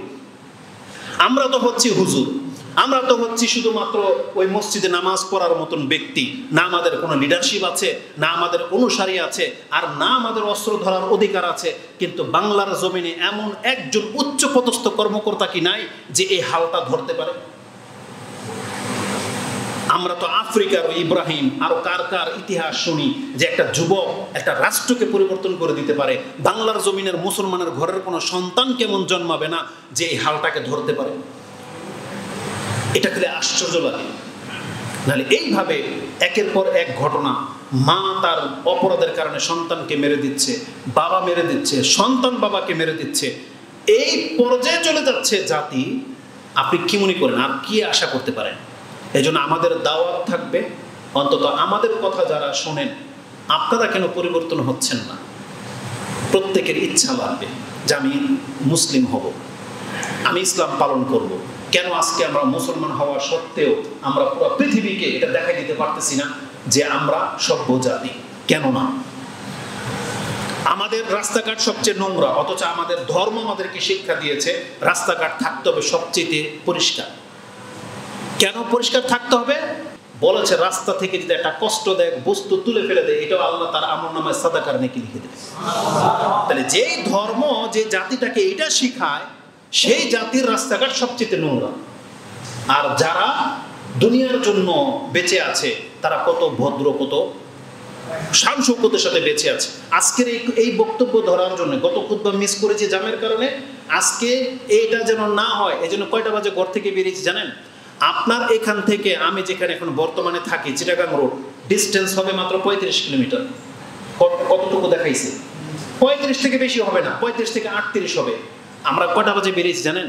বাসা থেকে আমরা বেরিয়েছি 1:45, 1:30 বাজে খাবার খেয়ে তখন বেরিয়েছি, 1:45 বাজে বেরিয়েছি। আপনার এখানে এসে পৌঁছলাম, জামা তো পেলাম না, তাই না? এই 4 ঘন্টা লেগেছে শুধু এই গাউসিয়া মদনপুরটুকু পার হয়ে আসছে। কাশপুর দিয়ে ঢুকি নেই জাম, মদনপুর দিয়ে ঢুকেছি, নয়াবাজার থেকে ফেরত গেছি, আবার কাজীপাড়া হয়ে ঘুরে তারপরে আসলাম। তাহলে আমাদের পরিস্থিতিটা কোন পর্যায়ে আছে? বাংলাদেশের মানুষ এত নিম্নমানের জীবনযাপন করতেছি, আপনি বিশ্বের কোনো উন্নত রাষ্ট্র দেখলে আপনার চোখ দিয়ে পানি ঝরা ছাড়া আর কিছুই হবে না, কিছু করতে পারবে না।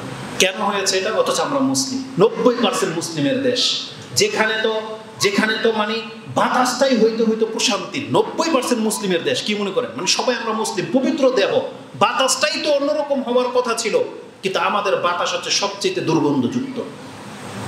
আপনি হাঁটতে পারবেন না সিগারেটের গন্ধে, জর্দার গন্ধে, অথচ আমরা মুসলিম। আপনি ময়লার গন্ধে থাকতে পারবেন না, পাশের বাসার ময়লার গন্ধে, কেন? অথচ আমরা মুসলিম। ওই যে বললাম, আমাদের দেহ থেকে নিয়ে, পোশাক থেকে নিয়ে, পোশাকের কথা যদি বলি, ইসলাম শিক্ষা দিয়েছে মুসলিমদের পোশাক থাকতে হবে পাক, এটা প্রথম ওজিফা, ইসলামের প্রথম ওজিফা, কিন্তু কালেমা পড়ার পরে এটা ওজিফা। তার মানে আল্লাহ প্রথম বলেছেন তুমি মুসলিম হইতে চাও, এলো কোরআন পড়ো, ইকরা, এটা প্রথম আয়াত না? তাহলে কোরআন পড়লে আপনি কি পাবেন? প্রথম যে আয়াত পাবেন সেটাই পাবেন, তোমার পোশাক পবিত্র রাখো। এটা হচ্ছে ওহীর দ্বিতীয় দিন। প্রথম দিন ওহী নাযিল হয়েছে 5টা আয়াত, তারপরে 15 দিনের মতন গ্যাপ ছিল, 10 দিন 15 দিনের মতন গ্যাপ ছিল, তারপরে যে আয়াত নাযিল হয়েছে ওটার মধ্যেই ছিল তোমার পোশাক পবিত্র রাখো। ইয়া আইয়ুহাল মুযাম্মিল ইয়া আইয়ুহাল মুদাসসির কুম ফাআনজির ওয়া রাব্বাকা ফাকাব্বির ওয়া সিয়াবাকা ফাতাহহির। তুমি তোমার পোশাককে পবিত্র রাখো। এটা যদিও বাহ্যিক অর্থ নিলাম, কারণ এটার আভ্যন্তরীণ অর্থ হচ্ছে তুমি নিজের দেহটাকে পাপমুক্ত রাখো, কিন্তু এখানে পোশাক কথাটা আছে, যেটা আল্লাহ বলেছেন মুসলিমদের পোশাক হইতে হবে পাক। আর আজকে অধিকাংশ মুসলিম যুবতীদের জিজ্ঞেস করেন নামাজের সময় আসলে, ও প্রথম বলবে আমার প্যান্ট না পাক। দেখেন, আল্লাহ বলেছেন ইন্নামাল মুশরিকুনা নাজাস, নাপাক থাকা মুশরিকদের স্বভাব। হিন্দুদের গোসল ফরজ নাই, ওরা সহবাস করলে একবার কেন 10 বার করলে ওরা নাপাক হয় না, মানে নাপাক পাকের কোনো সাবজেক্টই নেই ওদের ধর্মে। আর মুসলিমদের ধর্মে কি আছে? বাতাস বেরোলে ওযু শেষ, তাই না?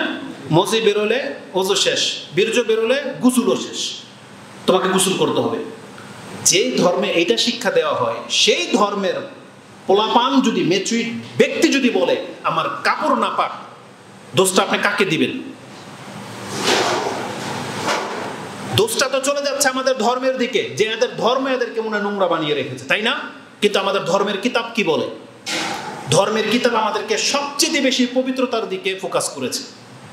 তার মানে আমরা মুসলিম জাতি আমাদের ধর্মের থিওরি থেকে আজকে কতটা বিচ্ছিন্ন, কতটা দূরে, এটা জাস্ট একটু অনুভব করে দেওয়ার জন্য আমি এই বক্তব্যটা আপনার কাছে পেশ করতেছি। যে আল্লাহ বলেছেন তুমি অধিকাংশ মানুষের কথা চিন্তা করে দেখো, তারা কোনোদিন ইসলাম গ্রহণ করবে না। আর মুসলিমদের মধ্যে এবং অধিকাংশ মানুষদের মধ্যে যাদের চরিত্র কেমন, এমন একটা আয়াত আপনার কাছে পেশ করবো। আমি তাফসীর করে দিয়ে অবাক হয়ে গেলাম যে মাইন্ড নিয়ে আমি আয়াতটাকে পেশ করবো আজকে, সুবহানাল্লাহ। যদি আমি তাফসীরটা ওইভাবে পড়ি না, একটু বসে বসে পড়লাম, আপনারা দেখেছেন, আমি দেখলাম যে চিন্তাটা আমার মধ্যে আসছে আমাদের সালাফদের চিন্তার সাথে মিল আছে, আলহামদুলিল্লাহ। আমি বাড়াবাড়ি করিনি। সেটা কি জানেন? আজকে যারা মুসলমান হওয়া সত্ত্বেও ধর্ম পালন করে না, আল্লাহ বলেছেন এই ব্যক্তিগুলি হিন্দুর ঘরে থাকলে যেমন হয়তো মুসলমানের ঘরে থাকলে এমন। আর উদাহরণটা কিভাবে দিয়ে জানেন? কুত্তার সাথে দিয়েছেন আল্লাহ, কুকুরের সাথে। কুকুরের স্বভাব কি জানেন? একটা কুকুর ধরে নিয়ে আসেন, ওর জিহ্বাটা বড়, তাই না? হাঁপাতে থাকে। এই কুকুরটা যে হাঁপাচ্ছে, ও কি অনেক মেহনত করে আসছে? 100 মিটার দৌড় দিয়ে আসছে, তাহলে হাঁপাচ্ছে যে, আচ্ছা ওকে ছেড়ে দেন, ও দৌড় দিয়ে আসুক, 100 মিটার দৌড় দিয়ে আসুক, তখন কি করবে? ওই হাঁপাবে, মানে হাঁপাবে আর জিহ্বাটা বের করে হাঁপাতে থাকবে, মুখ দিয়ে লোল ওর পড়তে থাকবে। ওকে আপনি ছেড়ে দেন অথবা ধরে রাখেন, এটার স্বভাব। আমাদের বাংলা ভাষায় একটা কথা আছে যে কুকুরের লেজ কি হয় না? সোজা হয় না, সবাই জানে। তার মানে এটা আমরা উপমা হিসেবে পেশ করি না? কোন চরিত্রের ক্ষেত্রে পেশ করি? যখন কোনো ব্যক্তি দুষ্ট বাচ্চা ওকে বুঝাইতে বুঝাইতে 10, 15, 20 বছর হয়ে যাচ্ছে, এক পর্যায়ে আমরা বলি যে কুত্তার লেজ কখনো সোজা হয় না। যাকে কত বোঝানো হয়, যার চরিত্র সোজা হইল না, তখন আমরা এই এক্সাম্পলটা দিই। আমরা দিয়েছি লেন্সের উদাহরণ, আর আল্লাহ সুবহানাহু ওয়া তাআলা জিহ্বার উদাহরণ দিয়েছে। আল্লাহ সুবহানাহু ওয়া তাআলা এই কথাটাই বলেছেন, ওয়াত্তাবা হাওয়া, মানে এর আগে কথা আছে যে, মানে আয়াতটা শুরু থেকে বলি, ওয়ালাউ শি'না লারাফা'নাহু বিহা। আল্লাহ বলেছেন এই যে কোরআন আমি নাজিল করে দিলাম, যেই ব্যক্তির কাছে ইসলামের জ্ঞান চলে গেছে, জানলো ইসলাম ধর্ম আছে, জানলো আল্লাহ এক, জানলো কোরআনটা আল্লাহর কালাম, রাসূল এসে গেছে, আমি চাইলে জ্ঞানের মাধ্যমে ওকে আমি সম্মানিত করতে পারতাম। যেমন অনেকে সম্মানিত হয়েছে, যেমন মুসলিমরা যারা ইসলাম পালন করে চলেন, আপনি যেমন সম্মানিত, যারা ইসলাম পালন করে না, আল্লাহ তাদের কথা বলতেছেন, তারা চাইলেও এরকম সম্মানিত হইতে পারত। যেমন আমরা চাইলে আমাদের সালাফদের মতো হইতে পারতাম। যদি আমরা উদাহরণ এখন আবু বকর, ওমর, ওসমানের মতো দেব না, কারণ চাইলেও আমরা তাদের মতো হইতে পারবো না, চাইলেও তাদের মতো হইতে পারবো না। কিন্তু আমাদের পূর্বের সৎ লোকদের মতো তো হইতে পারতাম, অন্যান্য সাহাবীদের মতো তো হওয়া সম্ভব ছিল, তাবেঈদের মতো হওয়া সম্ভব ছিল, তাবা তাবেঈদের মতো হওয়া সম্ভব ছিল। আল্লাহ বলেছেন চাইলে তুমি পারতা তাদের মতো সম্মানিত হইতে। কিন্তু আল্লাহ সুবহানাহু ওয়া তাআলা বলতেছেন ওয়ালাকিন্নাহু আখলাদা ইলাল আরদ, কিন্তু ও জমিনের দিকেই ঝুঁকে গেছে। তার মানে আল্লাহ বলতেছেন আমি চাইলে ওকে জান্নাতি করতে পারতাম এই ইসলামের মাধ্যমে, কিন্তু ও ইসলাম পাওয়ার পরেও ও দুনিয়াবি হয়ে থেকে গেল। আল্লাহ নিজে বলেছেন এটা, কিন্তু এই ব্যক্তি পরকালের চিন্তা না করেও পৃথিবীর সন্তান হয়ে থাকতে চাচ্ছে, ও দুনিয়া নিয়ে ব্যস্ত। কেন হয়েছে এটা? আল্লাহ বলতেছেন ওয়াত্তাবা হাওয়া, এই যে কথাটি একটু আগে বলেছি, তার অন্তর থেকে চাচ্ছেও যে আমি এমন চরিত্রেরই থাকবো। ও হুজুর ঘরের সন্তান হলেও নামাজ পড়তে চায় না, মাদ্রাসায় পড়ে, তারপরেও নামাজের প্রতি ভক্তি নেই। এদের জন্য সবচেয়ে বেশি ফিট হবে কোরআনের হাফেজ হওয়া সত্ত্বেও যদি কোরআন না মানে, হুজুরের ঘরের সন্তান হওয়া সত্ত্বেও যদি নামাজ না পড়ে, আহলে হাদিসের সমাজের হওয়ার পরেও যদি পর্দা না করেন, যদি ইসলামটাকে পালন না করেন, দাড়িবিহীন, মসজিদ উন্মুক্ত, মসজিদের কোনো বরকত নাই, না সমাজের কোনো বরকত আছে, তো নাম আহলে হাদিস সমাজ, তাহলে এটা এত বড় নিন্দনীয় ব্যাপার যে আল্লাহ বলেছেন আমি চাইলের মাধ্যমে এদেরকে অনেক সম্মানিত করতে পারতাম, কিন্তু এরা আহলে হাদিস হওয়া সত্ত্বেও দুনিয়াবি হয়ে আছে, অন্যদের মতো দুনিয়া নিয়ে পড়ে আছে। অথচ সে চাইলে কত সম্মানিত হতে পারতো, কারণ আপনার তাওহীদের জ্ঞান আছে, আপনি শিরিক করেন না, তাবিজ কবজ থেকে মুক্ত, বেদাত থেকে মুক্ত, কিন্তু যেভাবে সৎ হওয়ার কথা ছিল আপনারা সেভাবে সৎ হচ্ছেন না। কোরআন হাদিসের তাসির যেটা, কোরআন হাদিস যেই ব্যক্তির মধ্যে ঢুকবে নিয়ম তো হলো সে সৎ হবে। যেমন সূরা কাহফের মধ্যে সেই ঘটনা, ওই 7 যুবকের ঘটনা, তাতে কি আছে 19-18 নম্বর আয়াতটা আপনি পড়ে দেখেন। তাদের যখন ঘুম ভাঙলো, খিদা লেগেছে, তখন একজন আরেকজনকে বলতেছে যে টাকা নিয়ে যাও, বাজারে গিয়ে দেখো আজকা মিন তাআম, মানে খাদ্যের মধ্যে পবিত্র খাদ্য দেখে খাবার কিনে নিয়ে আস। এটা হচ্ছে আল্লাহ কেন এক্সাম্পল দিয়েছেন? আল্লাহ বোঝাতে চেয়েছেন যখন কেউ আল্লাহর প্রতি ঈমান আনে, তখন খাদ্যের ক্ষেত্রে তারা হালাল হারাম বেঁচে চলতে হবে। আচ্ছা, কেন আপনি মনে করেন না ইউরোপে আমেরিকায় যারা থাকে, কিছু মানুষ তো চাকরির জন্য চলে যায়, অনেকে আছে তারা সেখানে গিয়ে গরুর গোশত, মুরগির গোশত কিনে খেতে পারে না। কেন খেতে পারে না? হচ্ছে যে আল্লাহ সুবহানাহু ওয়া তাআলা আমাদেরকে জানিয়েছেন ইসলাম পাওয়ার পরেও যদি কোনো ব্যক্তি ইসলাম পালন না করে, তাহলে তার উদাহরণ হচ্ছে সেই কুকুরের মতো। কুকুরকে আপনি ছেড়ে দেন, ও দৌড়ে আসলেও হাঁপাবে, ও না দৌড়ে আসলেও হাঁপাবে। কেন আল্লাহ এই কথাটা বলেছেন? আল্লাহ সুবহানাহু ওয়া তাআলা আয়াতটা এভাবে বলেছেন, কামাসালিল কালব ইন তাহমিল আলাইহি ইয়ালহাস, আপনি যদি এর উপরে কোনো বোঝা চাপাই দেন তাও জিহ্বা বার করে ফেলবে, আও তাতরুকুহু ইয়ালহাস, তাকে ছেড়ে দেন তাতেও জিহ্বা হাঁপাবে। কেন আল্লাহ এই কথাটা বলেছেন? মানে আল্লাহ যখন উদাহরণ দেয়, এটা এমন উদাহরণ যেটা সব ক্ষেত্রে ফিট হবে। মানে পৃথিবীর সমস্ত কুকুরগুলোকে এক কাতারে নিয়ে আসেন, কিছু আমরা যে উদাহরণ দেই যে কুকুরের লেজ সোজা হয় না, আপনি কোনো কুকুরের লেজ সোজা পেয়েও যেতে পারেন, কোনো কুকুরের লেন্সই নেই, কিন্তু আল্লাহ যে উদাহরণটা দিয়েছে এটা আপনি পৃথিবীর সমস্ত রাষ্ট্রের কুকুরের সাথে মিল পাবেন। সব দেশের কুকুরই জিহ্বা বার করে বসে থাকে। তার মানে আল্লাহ বোঝাতে চেয়েছেন যারা দুনিয়াতে আল্লাহকে চিনল কিন্তু মানল না, আর যারা চিনল না, এদের দুইজনের উদাহরণ কিসের মতো? ওই কুকুরের জিহ্বার মতো।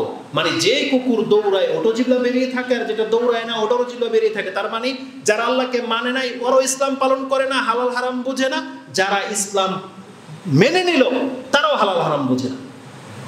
এই ক্ষেত্রে মানে ইসলাম মানার ক্ষেত্রে, আল্লাহকে ভয় করার ক্ষেত্রে আমরা হইলাম কাফেরদের সমান।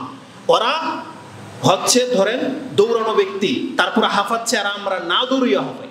তার মানে ওরা ইসলাম গ্রহণ না করার কারণে মদ খায়, আর আমরা ইসলাম গ্রহণ করে মদ খাই।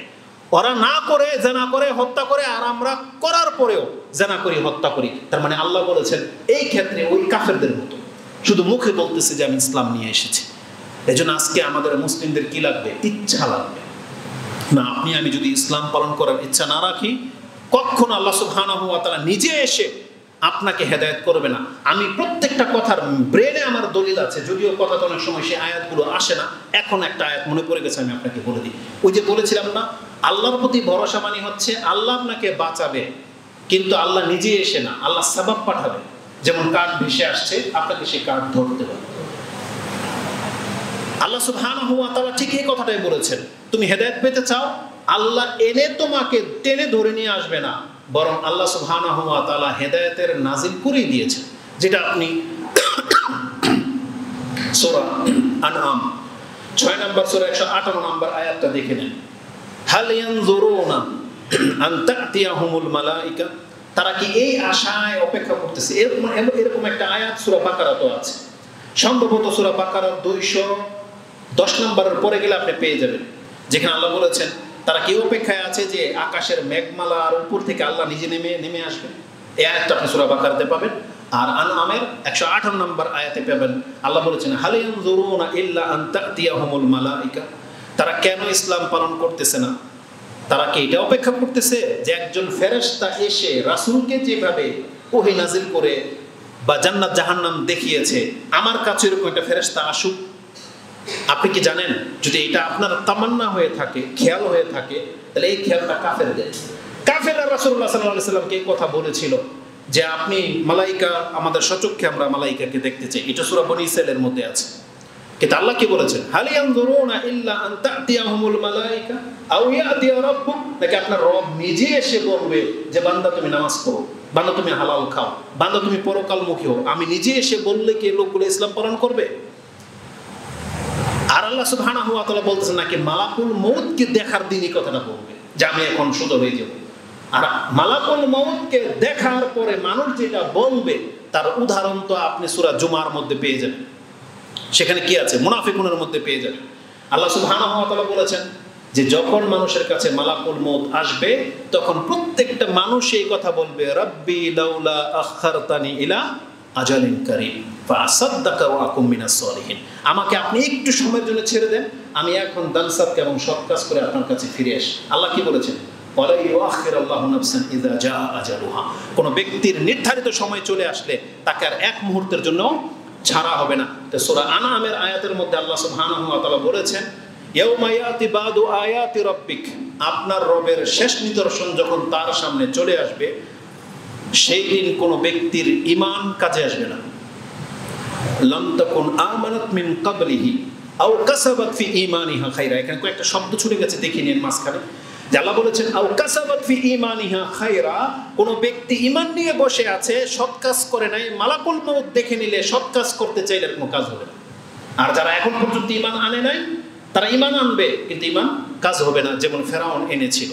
ফেরাউন মালাকুল মউত দেখে নেওয়ার পরে ঈমান এনেছিল। আল্লাহ বলছে আলান ওয়াকাদ আসাইতা মিন ক্বাবলু ওয়া কুনতা মিনাল মুফসিদিন, তুমি একটু আগে ফাসাদকারী ছিলা, এখন আর তোমার ঈমান কাজে আসবে না। আর মুসলিমদেরকে আল্লাহ বলেছেন তুমি ইসলাম জানার পরে ইসলাম নিয়ে বসে আছো, দাড়ি রাখো নাই, নামাজ পড়তেছো না, হালাল খাচ্ছ না, হারামের উপরে আছো, অসৎ সম্পত্তি গড়তেছো, আর মালাকুল মউত যেদিন তোমার সামনে উপস্থিত হয়ে যাবে এখন বলতেছো যে আমার একটু ছাড়েন, আমি সৎ হয়ে আসি। আল্লাহ বলছেন আও কাসাবাত ফি ঈমানিহা খায়রা, কোন ব্যক্তি ঈমান নিয়ে বসে আছে, মালাকুল মউত দেখে নিলে তার যদি এখন আকাঙ্ক্ষা জাগে, আল্লাহ বলছেন কোন কাজে আসবে না।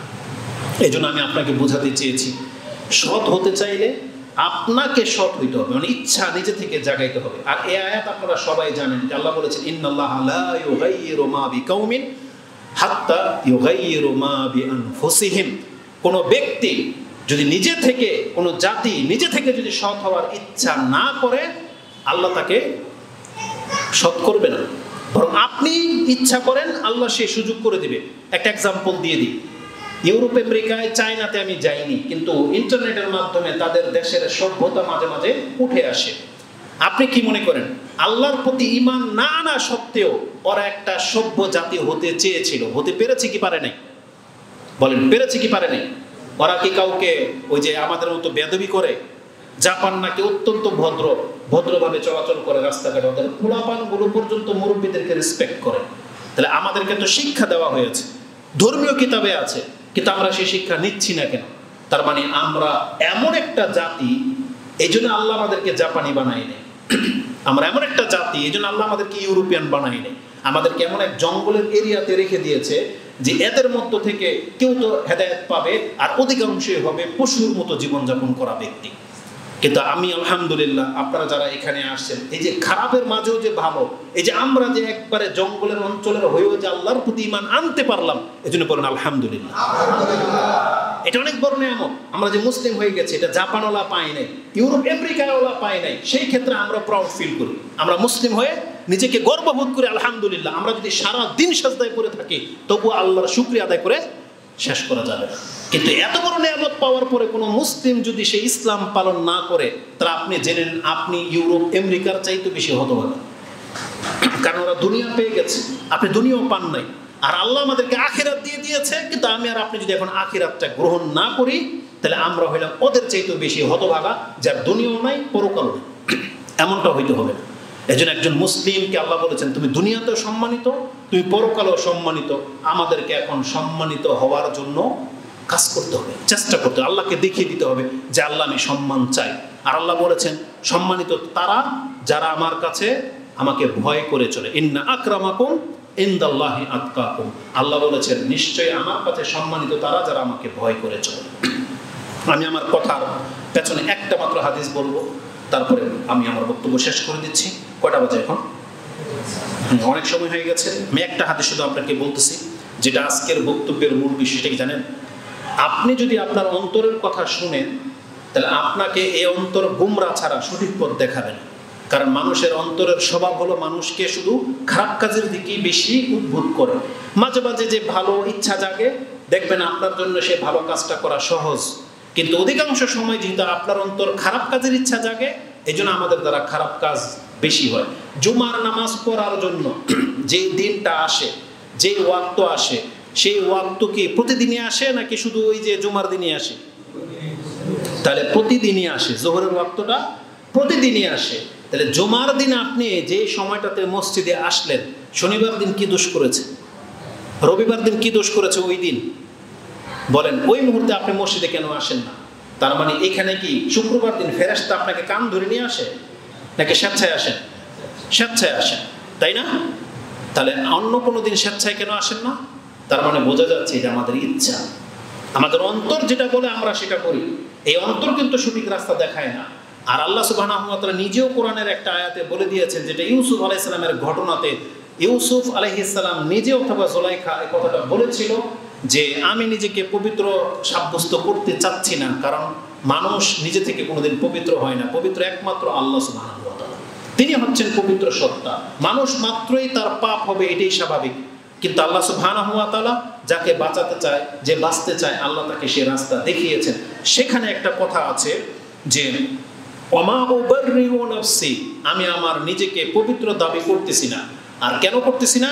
কেননা ইন্নান নাফসা লাআম্মারাতুম বিসসুই, নিশ্চয়ই মানুষের অন্তর মানুষকে সব সময় খারাপ কাজের দিকেই বেশি ঝুঁকিয়ে থাকে। ইল্লা মা রাহিমা রাব্বি, তবে আমার রব যার অন্তরকে কন্ট্রোল করে সে ছাড়া। আমার রব যদি আমাকে বাঁচায় তাহলে আমি বাঁচতে পারবো, আর যদি না বাঁচায় তাহলে আমি বাঁচতে পারবো না।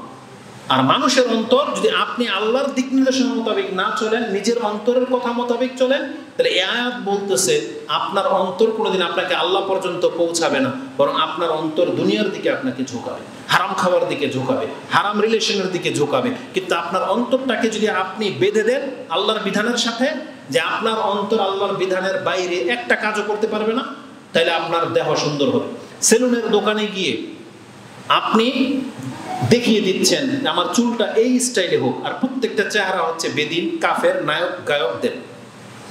কিন্তু আপনার অন্তরকে যদি বাধ্য না করেন হাদিসের উপরে, যে রাসূল বলেছেন চুলকে কাস করা যাবে না। কাস কি মানে এখান দিয়ে চেঁচে ফেলে দিবেন আর মাথার উপর দিয়ে বড় রাখবেন, এটা জায়েজ নাই। অথচ অধিকাংশ মুসলিমদের অবস্থা তাই। যে ফিলিস্তিনদের দৃশ্যগুলো আমরা দেখেছি, আল্লাহ এদেরকে ক্ষমা করুন, আল্লাহদেরকে মৃতদেরকে শহীদ হিসেবে কবুল করুন, আমরা তাদের জন্য দোয়া করি। কিন্তু আরবদের, ইহুদিদের আশেপাশের অঞ্চলের লোকদের চুলগুলো দেখবেন আপনি, ইয়ং বয়সের পোলাপানদের অধিকাংশদের চুল এই নিচেটা নাই, শুধু এই টাকলার উপরে কিছুটা আছে, অথচ হাদিস বিরোধী। কোনোভাবে কোনো মুসলিম এভাবে চুল কাটতে পারে না, কোনোভাবে কোনো মুসলিম তার প্যান্ট টাকনার নিচে যেতে পারে না, দাড়িবিহীন হতে পারে না, বেপরদা হতে পারে না। এটা কেন হয়েছে? সে তার অন্তরের শোনে সেই জন্য। কিন্তু সে যদি আল্লাহর বিধানের উপরে তার অন্তরটাকে বাধ্য করতো, তাহলে তার মধ্যে লেবাস, পোশাকে সব কিছুতে চেঞ্জিং চলে আসতো। এই জন্য আমি আপনাকে বলতে চাচ্ছি, আপনার অন্তরকে আপনি ইবাদতের দিকে বাধ্য করবেন। আমরা সবাই জানি 12 রাকাত সুন্নত নামাজ পড়লে জান্নাতে ঘর পাওয়া যায়, কিন্তু এই সুন্নত আমরা প্রতিদিন কয়জন ব্যক্তি পড়ি? এটা আপনাকে দেখাইতে হবে। আপনি যদি বলেন যে আল্লাহ চাইলে আমাকে 5 ওয়াক্ত নামাজে আল্লাহ বানাতে পারে, আমি ওই জন্যই একটা হাদিস শুধু বলবো বলেছি। এই হাদিসটা আপনাকে এমন কিছু শিক্ষা দেবে, এমন একটা নোক্তা খুলে দেবে, আপনি যদি এটা নিতে পারেন ইনশাআল্লাহুল আজিজ, এরপর থেকে আপনার ভালো কাজের মাত্রা বেড়ে যাবে। সেটা কি?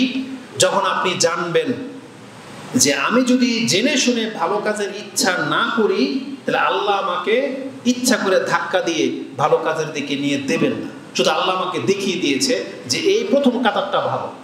আমাদেরকে শিক্ষা দিয়ে দেওয়া হয় নাই যে আল্লাহ বলেছেন প্রথম কাতারের নেকি বেশি, রাসূল আমাদেরকে শিখিয়েছেন। তারপরও অধিকাংশ মানুষ কেন প্রথম কাতারে আসে না? আল্লাহকে আপনাকে ধাক্কা দিয়ে প্রথম কাতারে পাঠায় না। কিন্তু যারা আসে তারা কি স্বেচ্ছায় আসে না? এই জন্য তারা কি করে? আগে ভাগে আসে, যাতে করে আমি প্রথম কাতারে যাব, টার্গেট করে আসে। কিন্তু আপনাকে ধাক্কা দিয়ে মসজিদে নিয়ে আসতে হবে কেন?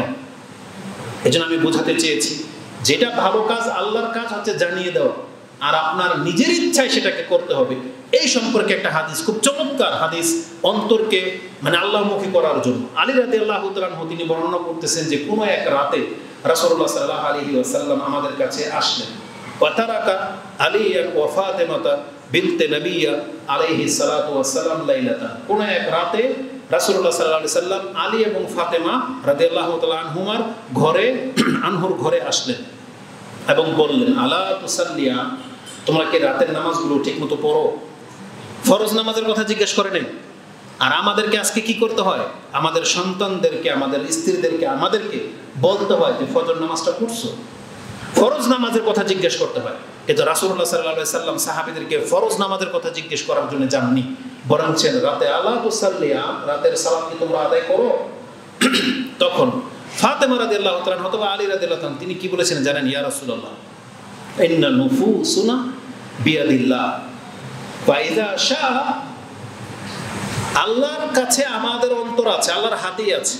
ওয়া ইযা শাআ আইয়াবআসানা বা'সানা, আল্লাহ যদি ইচ্ছা করেন তা আল্লাহ নিজেই তো আমাদেরকে রাত্রে কোন একটা অংশে জাগিয়ে দিবেন, তখন আমরা উঠে নামাজ পড়ে নেব। রাসূলুল্লাহ সাল্লাল্লাহু আলাইহি সাল্লাম এই জবাব শুনে একটা কথাও বলেন। আলী রাদিয়াল্লাহু তাআলা তিনি বলতেছেন, ফানসারাফা হিনা কুলনা যালিক, এই কথাটা বলার সাথে সাথে রাসূল সাল্লাল্লাহু সেখান থেকে উঠে গেলেন। ওয়ালাম ইয়ারজি ইলাইয়া শাইআন, আমাদের উদ্দেশ্যে আর একটা কথাও বললেন না। তিনি তার রানের মধ্যে থাপ্পড় দিয়ে উঠে ভর করে উঠে গেলেন। আর যাওয়ার সময় তিনি বলতেছেন, ও হুয়া ইয়াকুল ওয়া কানাল ইনসানু আকসারা শাইইন জাদালা। এটা কোরআনের একটা আয়াত, যেটা সূরা কাহফের 54 নম্বর আয়াতে পেয়ে যাবেন। আর এই আয়াতের তাফসীরে গেলে আপনি হাদিসটা পেয়ে যাবেন। তবে হাদিসটা বুখারীতে আমি নাম্বার সহ বলে দিচ্ছি 1127 নম্বরে রয়েছে। সেই হাদিসে আপনি দেখে নেবেন, রাসূলুল্লাহ সাল্লাল্লাহু আলাইহি সাল্লামকে যখন বলা হয়েছে যে আল্লাহ চাইলেই তো আমাদেরকে জাগিয়ে দিতে পারেন, তখন জেগে গেলে রাতের নামাজটা পড়ে নেব। রাসূল সাল্লাল্লাহু আলাইহি সাল্লাম কেন কোনো কথা না বলে উঠে গেলেন? রাসূল বললেন যে মানুষ শুধু তর্ক করতে জানে, তার মানে তাকে যে উপদেশ দেওয়া হচ্ছে সেটাকে মেনে নিতে হবে, নিজে আমল করতে হবে। আল্লাহ তাকে জাগিয়ে দেবেন না, কারণ আল্লাহ আপনাকে আমাকে জানিয়ে দিয়েছেন, শক্তি দিয়ে দিয়েছেন। আল্লাহ বলেছেন যে তোমার টেকনিক কি, তুমি এশার নামাজের পরে ঘুমিয়ে যাও। রাসূল সাল্লাল্লাহু আলাইহি ওয়াসাল্লাম শিক্ষা দিয়েছেন। এখন আপনি যদি এশার পরে না ঘুমান, আপনি যদি অ্যালার্ম না লাগান, আপনার যদি ইচ্ছা না থাকে যে আমি ফজর পড়ব, তাহলে আল্লাহ সুবহানাহু ওয়া তাআলা আপনি রাতের 1টা বাজে ঘুমাবেন এই ভরসায় যে আল্লাহ চাইলে আমি জাগবো। কোনোদিন হবে না, এটা কোনোদিন হবে না। তো রাসূলুল্লাহ সাল্লাল্লাহু আলাইহি ওয়াসাল্লাম বোঝাতে চেয়েছেন, অবশ্যই আমাদের প্রত্যেকের অন্তর আল্লাহর হাতে আছে। আল্লাহ চাইলে আমাদেরকে হেদায়েত করে দিতে পারবেন। তাহলে এই কথাটা তো আমরা এখন সমস্ত কাফেরদের কাছে ফিট করতে পারি। তাহলে আল্লাহ চাইলেই তো সমস্ত হিন্দু, খ্রিস্টান, বৌদ্ধ সমস্ত মানুষ ইসলাম গ্রহণ করে নিতে পারে। আর আল্লাহ কোরআনে কথা বলে নাই যে আমি যদি চাইতাম পুরো পৃথিবীর মানুষের অন্তর একরকম হয়ে যাবে। কিন্তু আল্লাহ কি বলেছেন? কিন্তু আমি চাই, আমি তোমাকে রাস্তা দেখিয়ে দিয়েছি, ইন্না হাদাইনাহুস সাবিলা ইম্মা শাকিরান ওয়া ইম্মা কাফুরা। আমি কোরআন নাযিল করে দিয়েছি, যে চায় গ্রহণ করবে, যে চায় প্রত্যাখ্যান করবে। মরবে তো সবাই, বিচারের মাঠে ফয়সালা হবে কে স্বেচ্ছায় আমার পথ ধরেছিল। ফাম্মা মান তাগা ওয়া আসারাল হায়াতাদ দুনিয়া ফাইনাল জাহিমা হিয়াল মাওয়া ওয়া আম্মা মান খাফা মাকামা রাব্বিহি ওয়া নাহান নাফসা আনিল হাওয়া ফাইনাল জান্নাতা হিয়াল মাওয়া। যেটা সূরা নাজিয়াতের একেবারে শেষ দিকে রয়েছে। আল্লাহ বলেছেন যেই ব্যক্তি বাড়াবাড়ি করলো, দুনিয়ার জীবনটাকে প্রাধান্য দিল, সে জাহান্নামে যাবে। আর যেই ব্যক্তি তার অন্তরের ইচ্ছাটাকে মেরে দিল আমার কাছে, আমার বিধানের কাছে, তার অন্তরের সমস্ত খায়সাতগুলোকে থামিয়ে দিল, আল্লাহ বলেছেন তার জন্য জান্নাত প্রস্তুত করে রাখা হয়েছে। আল্লাহ আমাদেরকে পরকালমুখী হওয়ার তৌফিক দান করুন, এবং যে ইসলামের জ্ঞান আমাদের কাছে রয়েছে আল্লাহ এই জ্ঞান অনুযায়ী আমাদেরকে আমল করার তৌফিক দান করুন। আল্লাহ আমাদেরকে লোভ, হিংসা, বিদ্বেষ মুক্ত মুসলিম হওয়ার তৌফিক দান করুন। আজকে পৃথিবীতে যে বিপর্যয় দেখা দিয়েছে, আল্লাহ একজন আরেকজনকে সম্মান করে না, হত্যা, খুন, কিছু হলেই মার্ডার হয়ে যাচ্ছে। আল্লাহ এই ধরনের ফিতনা থেকে তুমি আমাদের হাতকে হেফাজত করো এবং আমাদের দেহকে হেফাজত করো, যাতে করে আমরা কারোর সাথে মূর্খামি না করি, কোনো ব্যক্তি যেন আমাদের সাথে মূর্খামি করতে না পারে। আল্লাহ তুমি আমাদেরকে হেদায়েত দান করো। আমাদের সমাজকে আল্লাহ তুমি সুশীল সমাজ করে দাও। আমাদের যুবকদেরকে আল্লাহ তুমি তাদের অন্তরে ইসলামটাকে গেঁথে দাও, তাদেরকে মুসলিম হওয়ার তৌফিক তুমি আমাদেরকে দান করো। আমাদেরকে 5 ওয়াক্ত সালাত আদায় করার তৌফিক দান করো, এবং আমাদের পরিবারগুলোকে আল্লাহ ইসলামিক কাঠামোতে গড়ার এবং তোমার সাথে মুসলিম হয়ে সাক্ষাৎ করার তৌফিক তুমি আমাদেরকে দান করো। আমিন রাব্বাল আলামিন। সুবহানাকাল্লাহুম্মা রাব্বানা বিহামদিকা আশহাদু আল্লা ইলাহা